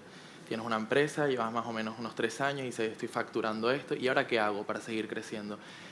Canarias tiene una peculiaridad a veces que las empresas se quedan estancadas porque tenemos agua alrededor, porque no, a lo mejor no sabemos internacionalizarnos, porque no sabemos innovar nuestro producto, la curva de la demanda se nos queda ahí que no sabemos qué hacer. Entonces, le hemos dado una vuelta y en vez de ayudar tanto a los que empiezan, que ya hay muchísimos programas, la universidad, COE, ATA, así, podríamos estar toda la tarde diciendo proyectos de esto, es el proyecto de ¿y ahora qué hago? Mi empresa va bien, estoy facturando, pero la quiero hacer más grande, es decir, quiero que sea un empresote. Pues ahí es donde tenemos que estar nosotros también para que las empresas no solo se queden en pymes, se queden en grandes empresas, que es lo que los empresarios deberían aspirar a que sus empresas fuesen. Y en ese punto yo creo que también ayudas a la gente a renovarse, ¿no? Cuando ya llevas muchos años trabajando, también estás un poco quemado, no investigas tanto como tienes que investigar, no pruebas tanto como hacías antes, como te funciona y tienes un sueldo, te quedas ahí como bastante cómodo, y esa parte de la comodidad es la que nosotros queremos darle una vuelta y que la gente tenga empresas mucho más competitivas y que no se queden en ese proyecto que funcione bien y que me da de comer. Eso es importante porque seguro que Alexis, habrás tú también detectado la pesadumbre que supone el sentirte estancado. Porque al principio parece que como empiezas de cero te conformas con nada, pero cuando ya tienes algo y ves que no estás creciendo en la progresión que necesitas, incluso emocionalmente, porque estás súper involucrado y te es insuficiente lo que tienes ayer, también es doloroso, ¿no? El ver que no avanzas y que tú dices, y culpas a todo el mundo, pero que lo está sufriendo eres tú. Sí, bueno, yo creo que vivir en un archipiélago como Canarias de nacimiento te limita ya, ¿no? Porque, oye, estamos aquí, pero no por un tema de capacidad, es todo lo contrario. Todos los canarios que salen del archipiélago y salen fuera, oye, hemos fundado hasta naciones, ¿no? Y hasta estados, ¿no? Yo creo que no es un tema de capacidad, es un tema de que por la situación geográfica que tenemos, pues no nos creemos que, oye, que no podemos seguir creciendo, que a lo mejor pensamos que lo de fuera siempre es mejor, que lo que hay que hacer es viajar, lo que hay que hacer es ir fuera y ver que la proporción de rebenque es la misma aquí que allá, y la proporción de genialidad es la misma aquí que en cualquier otro lado, y salir. Yo creo que salir, nosotros hicimos un experimento de salir a territorio continental, y nos fue bien. En 2 años somos la cadena que más vende colchones en Madrid, la cadena más rentable de España de colchones, la segunda en facturación, primera en rentabilidad, y eso es producto de salir, ver.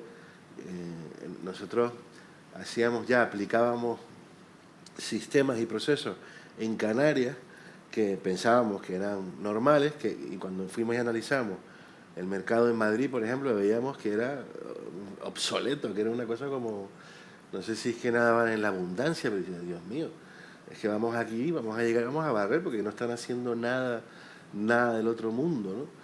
Entonces, cuando sales y te pones a analizar cómo hacen fuera las cosas, te das cuenta de que aquí tenemos capacidad y tenemos que quitarnos esas barreras mentales que nos hacen que todo lo de fuera es mejor, y salir y conquistar mundos, y nosotros lo estamos haciendo, lo seguiremos haciendo, y además lo vamos a conseguir porque hacemos las cosas bien.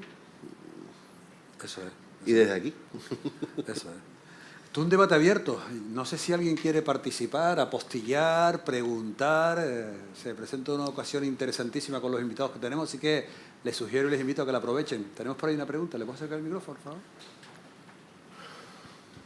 Hola, buenas. La señora decana decía algo como que en Canarias hay esa intención de emprender, pero no se llega a llevar a cabo, o menos que la media de la península.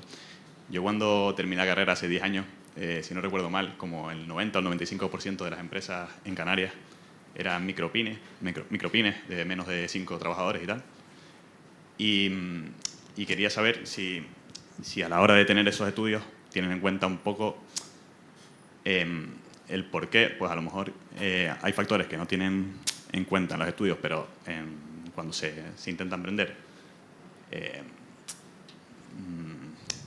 no son tanto a nivel macro y micro, sino son a nivel de estar ahí en el trabajo, que es, por ejemplo, la sobreregulación a nivel administrativo. Al final, al terminar el día, tú dedicas cuánto tiempo dedicado a contabilidad, cuánto tiempo dedicado a, por ejemplo, prevención de riesgos laborales, cuánto tiempo dedicado a regulaciones que no mejoran tu actividad productiva. Realmente tú no te dedicas a lo que realmente estás dedicándote cuando eres pequeño emprendedor. Yo soy bueno pues haciendo mochilas o haciendo colchones o lo que sea.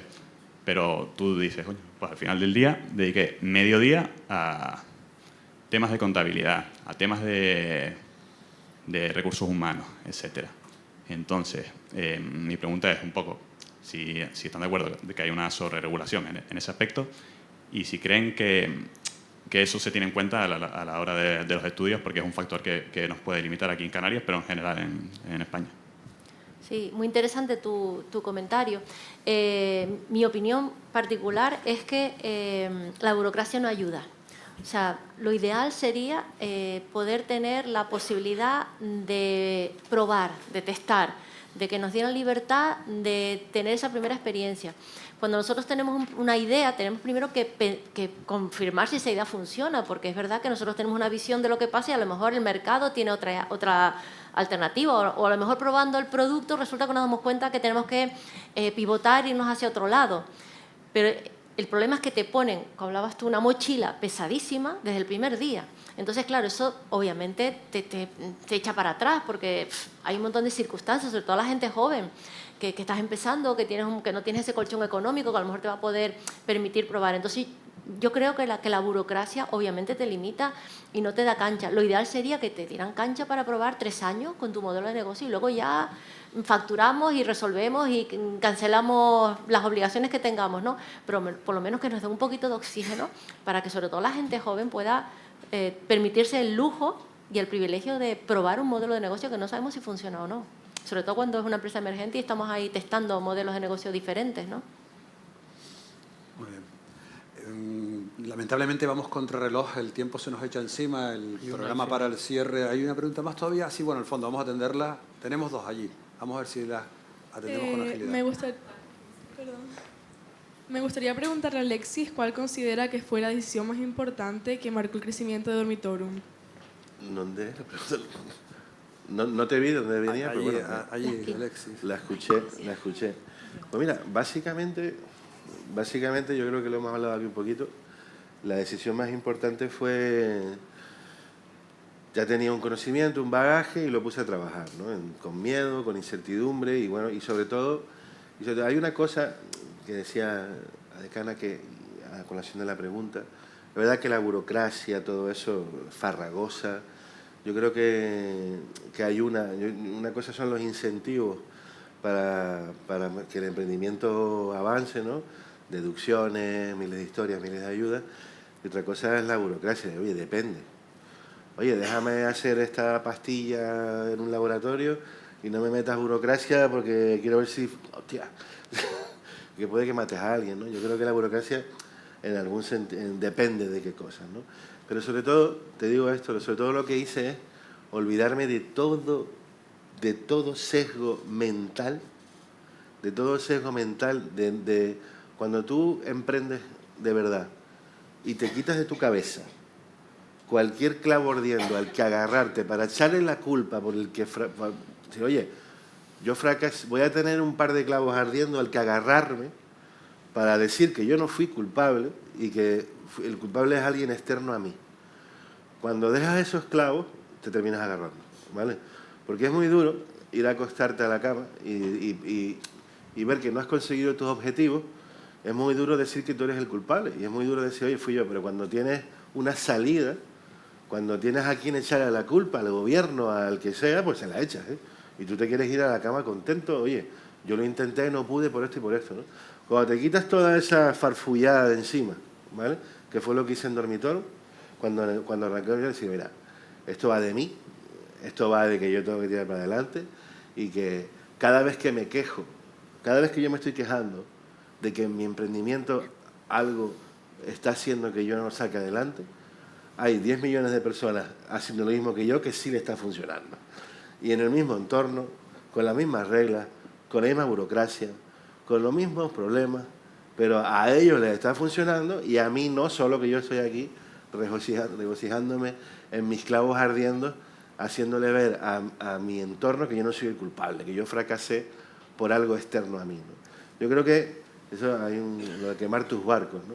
Quema tus barcos, quita todos los clavos ardiendo, arráncalos y sé tú, y decides ser tú el único responsable de lo que ocurra con tu emprendimiento. Ya verás que cuando no tienes a quien echarle la culpa, sino a ti mismo, vas a ser más exigente. Teníamos una pregunta, ya sí debe ser la última, por Sí. favor. Quería aprovechar también para hacer una pregunta a Alexis. Cuando inicias un negocio, un emprendimiento, hay una travesía en el desierto. Evidentemente no facturas del minuto 1. ¿Cuándo crees que esa travesía ya ha llegado a un punto de decir tengo que dejarlo porque estoy apegado a algo que no va a funcionar? ¿O decir tengo que insistir, ser constante en esto? ¿Qué indicador crees que tienes que ver para decir esto realmente avanza o tengo que soltarlo porque es una ilusión, un deseo? Y hay ese coste hundido de no soltar. Yo creo que eso sucede de manera orgánica y de manera lógica. Te das cuenta de que a mí me pasó, por suerte, no es lo mismo fracasar soltero viviendo con tus padres que fracasar con 3 hijos y teniendo que tener una familia. Es injusto decir que es igual porque no lo es, ¿vale? Al final, cuando fracasas, me pasó a mí en el primer fracaso, soltero viviendo con mis padres, pues oye, al final tienes, aunque te quedes con deudas, pues puedes alargar un poquito más el sufrimiento y seguir intentándolo, ¿no? Pero oye, yo creo que cuando pones en riesgo la vida de otras personas, empleados, incluido la tuya misma, entonces cuando ya tienes que plantearte de abandonar un negocio o no, ¿no? Y sobre todo, lo peor que se puede hacer en un negocio que no está siendo rentable, que un negocio es rentable cuando cubre todos tus gastos y además estás generando ingresos para vivir tu vida, ¿no? Porque no es lo mismo facturar que ganar. O sea, yo puedo facturar mucho dinero, pero al final estar endeudándome constantemente, ¿no? Cuando eso no ocurre, pues lo peor que hay es seguir echando más madera, ¿no? Más madera, buscar otra póliza, otras líneas de financiación. Yo creo que los negocios, primero hay que hacerlos rentables desde el variable, como decía la decana, ¿no? Desde los costos variables, ¿no? No de cuando son costes fijos, ahí lo tienes más complicado. Pero yo creo que eso, cada persona se hace preguntas a sí mismo y sabe cuándo tiene que parar. Y el consejo que yo daría es que no pongas en riesgo jamás tus ingresos futuros. Creo que aquí hay gente de Caja 7 que viven de la financiación, ¿no? A empresas, aunque ellos cuando te prestan es porque saben que se lo vas a devolver, pero a veces cometen errores, ¿eh? A veces le dan dinero a quien no debe. Y esto a lo mejor va en contra de, a lo mejor, de lo que predica AGE, ¿no? De que la búsqueda de financiación para los jóvenes y tal. Oye, se me ha cogido con pinza porque yo cuando veo al vicepresidente del Gobierno de Canarias, a Manuel Domínguez, que me cae muy bien, celebrar que al día se dan de alta no sé cuántos autónomos, yo digo, hostia, es que está celebrando que dentro de 3 años el 80% de esas personas van a estar arruinadas. Pues es un dato. Y si encima te lo pongo fácil y te doy financiación, pues más arruinada todavía, ¿no? Entonces hay que ser consciente en cada momento de lo que estás haciendo y en lugar de llevar al matadero a las personas, pues invertir en capacitar, ¿no? Eso sí que es importante. Debemos poner necesariamente el cierre. Les agradecemos infinitamente desde el COTIME a nuestros 3 invitados. Sé que han hecho hoy una parada en sus ocupaciones para estar con nosotros. Repito, es de agradecer y los quiero recompensar pidiéndoles a todos un fuerte aplauso.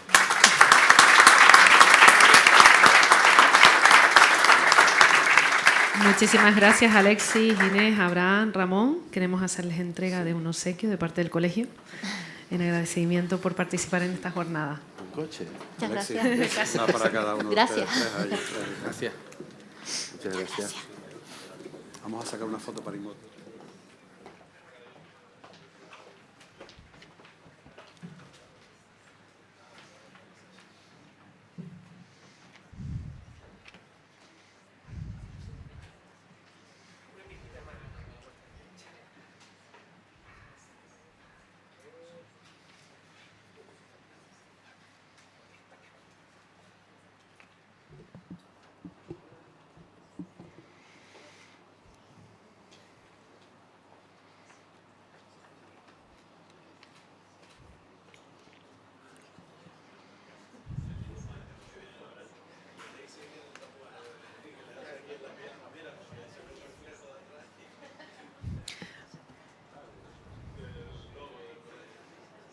Muchísimas gracias. Les pido un fuerte aplauso para nuestros invitados de esta cuarta mesa de debate. Vamos a un momento especial de la jornada porque vamos a hacer entrega de los diplomas a los nuevos colegiados que han entrado a formar parte de esta institución en el año 2024 y 2025. Y para ello quiero invitar aquí a la tarima a nuestro decano, don Samuel Cruz Palenzuela, y a nuestra compañera, la secretaria general del COTIME, también Marta Pérez González.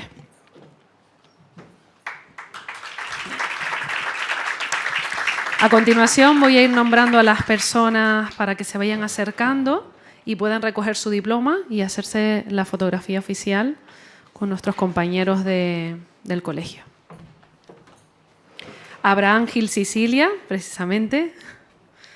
Aida Herrera Piñero, si están por aquí, que vayan acercándose.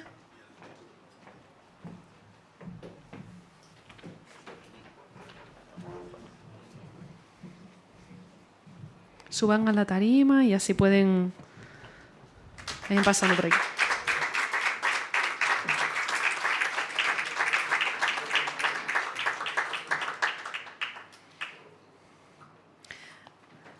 Llamamos a Alberto Ramos Alonso. Ah, vale. Perdón. Vayan avisando.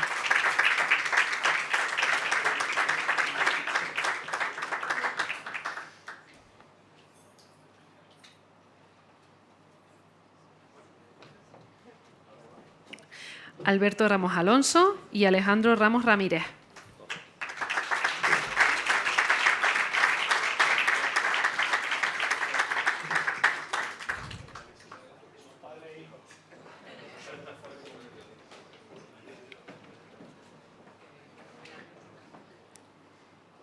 Y pueden ir levantando. Ana Isabel Cabrera Hernández y Ángel Jesús Pérez Hernández.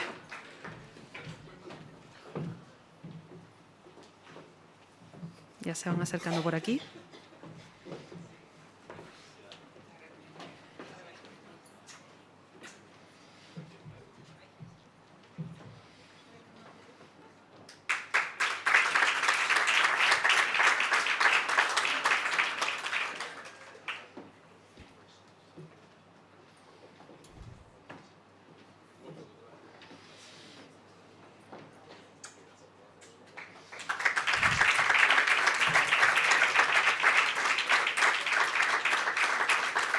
Invitamos a subir a Carla Pérez Brito y Carlos Rodríguez Gaviria.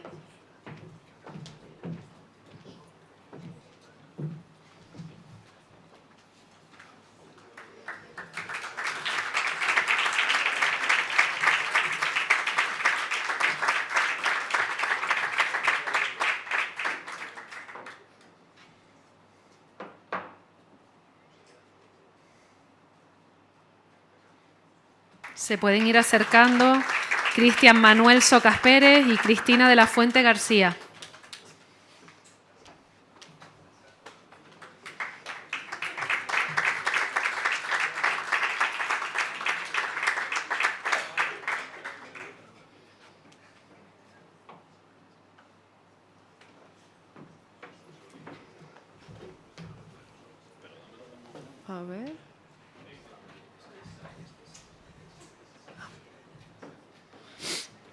se pueden ir levantando y acercando. Daniel Pérez Suárez y Daniela Simán Cajianes.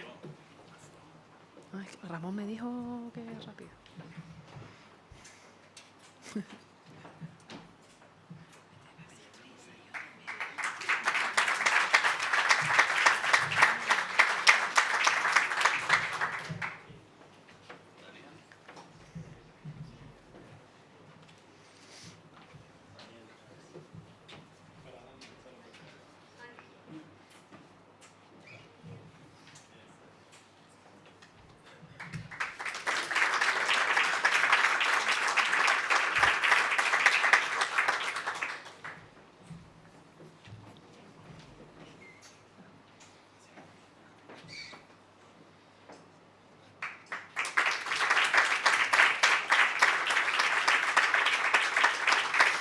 Continuamos con David Montes de Oca Jerónimo y Edson Aldair Meléndez Crespo.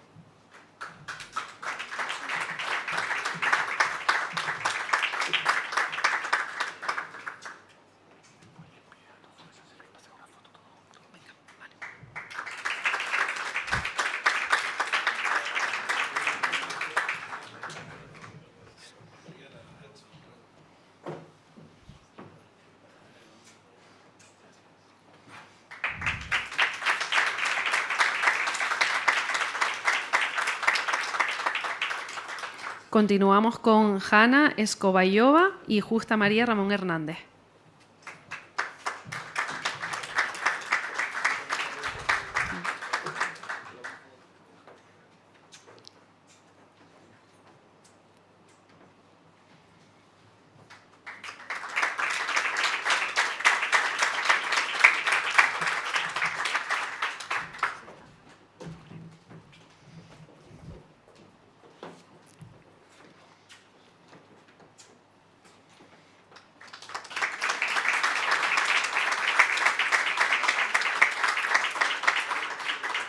Seguimos con Óscar Cabeza Frías y Paula Brito Soca.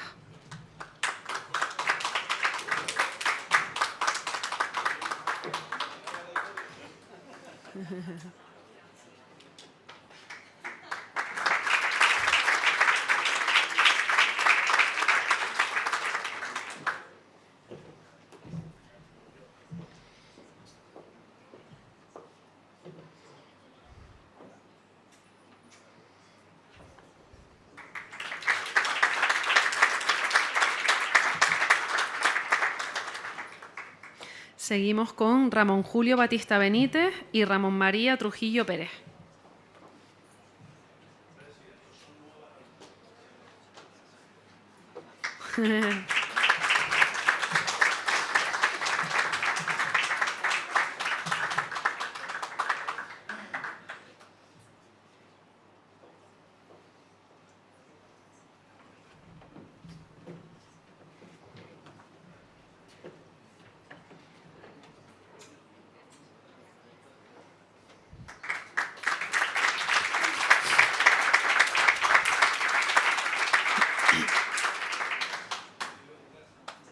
Por último, Romén Bencomo Padilla y Sebastián Barbusano Narváez.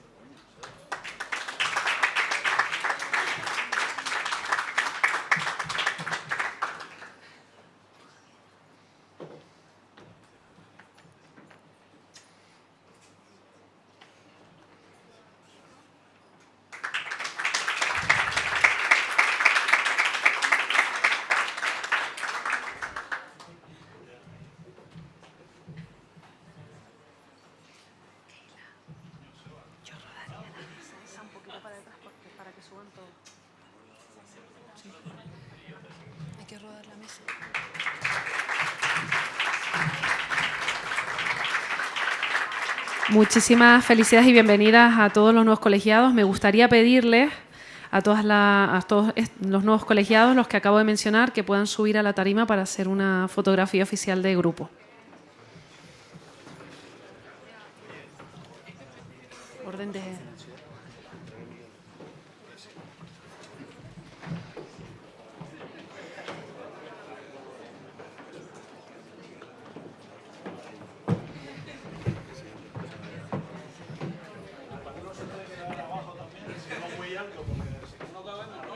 contamos en esta foto oficial también con el señor don Miguel Ángel Vázquez Taín, el presidente del Consejo General de Economistas.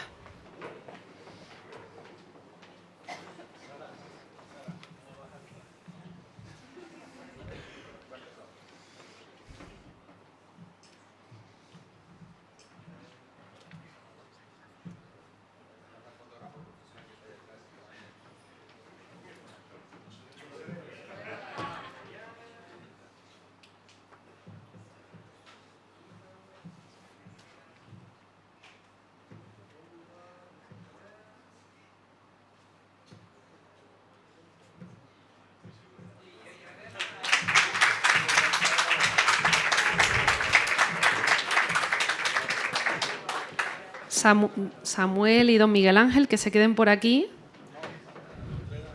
No, vale. Don Miguel Ángel, le vamos a pedir ayuda ahora para hacer entrega de un reconocimiento especial a los alumnos del Instituto de Educación Secundaria Eusebio Barreto Lorenzo, que han sido los ganadores regionales del concurso de comunicación audiovisual de educación financiera, precisamente organizado por el Consejo General de Economistas. Así que me gustaría que se pudiesen acercar los alumnos Darena Pérez Leal, Elizabeth Medina Hernández, Manuel Pérez Lorenzo, Natalia Otero Campos, Natalie Triana Rodríguez, Selena Pérez Barreto y el profesor, por supuesto, Miguel Madariaga Vázquez. Acercarse por aquí. Darles las felicidades por este logro.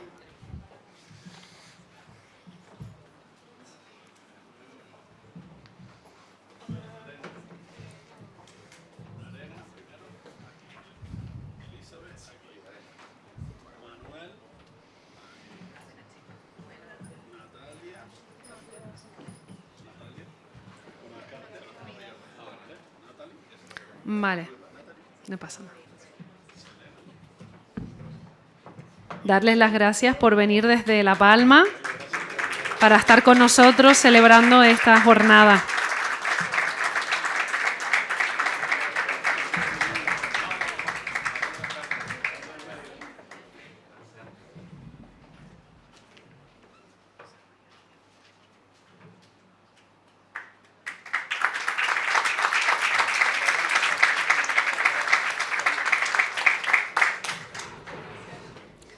Y llegamos al cierre de esta sesión de mañana.